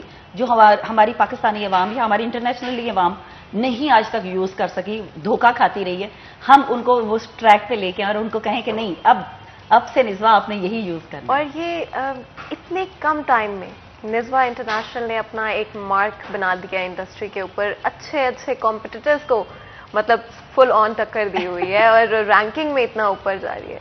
कैसा महसूस होता है एज अ CEO जब आपने कंपनी शुरू की थी, और क्या सोचा था आपने इस तरह की कामयाबी जो है इतनी जल्दी कंपनी को? अल्हम्दुलिल्लाह, भरोसा तो अल्लाह पे बहुत था, मेहनत बहुत की थी और बहुत प्यार मिला, हमारी तवक्को से ज़्यादा प्यार मिला। और इस प्यार की वजह से हम ऑलरेडी दुबई मूव कर चुके हैं, हम वेस्ट अफ्रीका और ईस्ट अफ्रीका हम मूव कर चुके हैं, हमारे साथ लोग राब्ते कर रहे हैं, बहुत से लोग हमें वेल विशर के लेटर भी भेज रहे हैं कि यार आपकी प्रोडक्ट्स हमने देखी हैं, चेक की हैं, हमें डिस्ट्रीब्यूशन चाहिए आउट ऑफ कंट्री। दुबई में इंशाल्लाह हमारा ऑफिस भी बन रहा है, दुबई में ऑलमोस्ट प्रोडक्ट अवेलेबल है और हम बड़े पैमाने पे वहाँ पे जाके डिस्प्ले अपना कर रहे हैं इंशाल्लाह। ब्यूटी वर्ल्ड में भी हम इंशाल्लाह जा रहे हैं, जिधर 168 कंट्री आ रही हैं, ग्लोबल है, उनको अपना प्रोडक्ट इंट्रोड्यूस कराएंगे। बहुत से लोग आते हैं, बहुत सी चीज़ें देखेंगे, इनको अपने भी दिखाएंगे। तो ऑलरेडी हम पाकिस्तान से निकल के बाहर भी चले गए, इतनी मोहब्बत के साथ। जो लोगों ने मोहब्बत दी है ना, वो बाहर लोगों ने देखी है कि यार ये प्रोडक्ट यूज़ कर रहे हैं, इसका नाम चल रहा है, लोग इसको सराह रहे हैं, तो अल्हम्दुलिल्लाह इसकी हमें बहुत खुशी है, अल्लाह का शुक्र अदा कर रहे हैं, जितना भी करें उतना ही कम। अच्छा, पाकिस्तान के क्लाइमेट के हवाले से अगर बात करें, मौसमी तब्दीली की चीज़ों को मद्देनजर रखते हुए आपने इसे तैयार किया? मैंने हमेशा कहा है कि हम ये पाकिस्तानी वेदर, क्योंकि यहाँ पे चेंज होते हैं, यहाँ पे एक जैसा मौसम नहीं है, क्योंकि लोग ज़्यादातर कोशिश करते हैं इंपोर्टेड चीज़ें लेके, वहाँ पे वेदर एक जैसा रहता है। हमारे जैसे अल्लाह का शुक्र है 4 मौसम आते हैं, वहाँ पे नहीं आते। वहाँ पे एक ही मौसम चल रहा है, अगर गर्मी है तो गर्मी ही आ रही है, सर्दी है तो सर्दी ही नहीं रुकने का। नहीं, पाकिस्तान में तो 12 मौसम है। हाँ, तो हमारे ये जो प्रोडक्ट है ये पाकिस्तानियों के लिए नहीं है, उन बाहर वाले ममालिक के लिए भी है, जहाँ पे अगर एक जैसा मौसम है तो ये उनके लिए भी है। चले जी, हमारी तो यही ख्वाहिश होगी कि बहुत सारे लोग जो इस वक्त टीवी को देख रहे हैं तो बाजार में जाए, अपना इंतखाब जो ब्यूटी कॉन्शियस के हवाले से जितने भी लोग रखते हैं तो वो निज़वा कॉस्मेटिक्स को रखें। तो आप दोनों का बहुत शुक्रिया आज के शो में आने के लिए। इसी के साथ नाज़रीन, आज के प्रोग्राम से अपने मेज़बान हन्नान बुखारी और फातिमा नासिर को इजाज़त दें। अपना बहुत बहुत ख्याल रखें, हम मिलेंगे आपसे अगली दफ़ा। तब तक के लिए अल्लाह हाफ़िज़।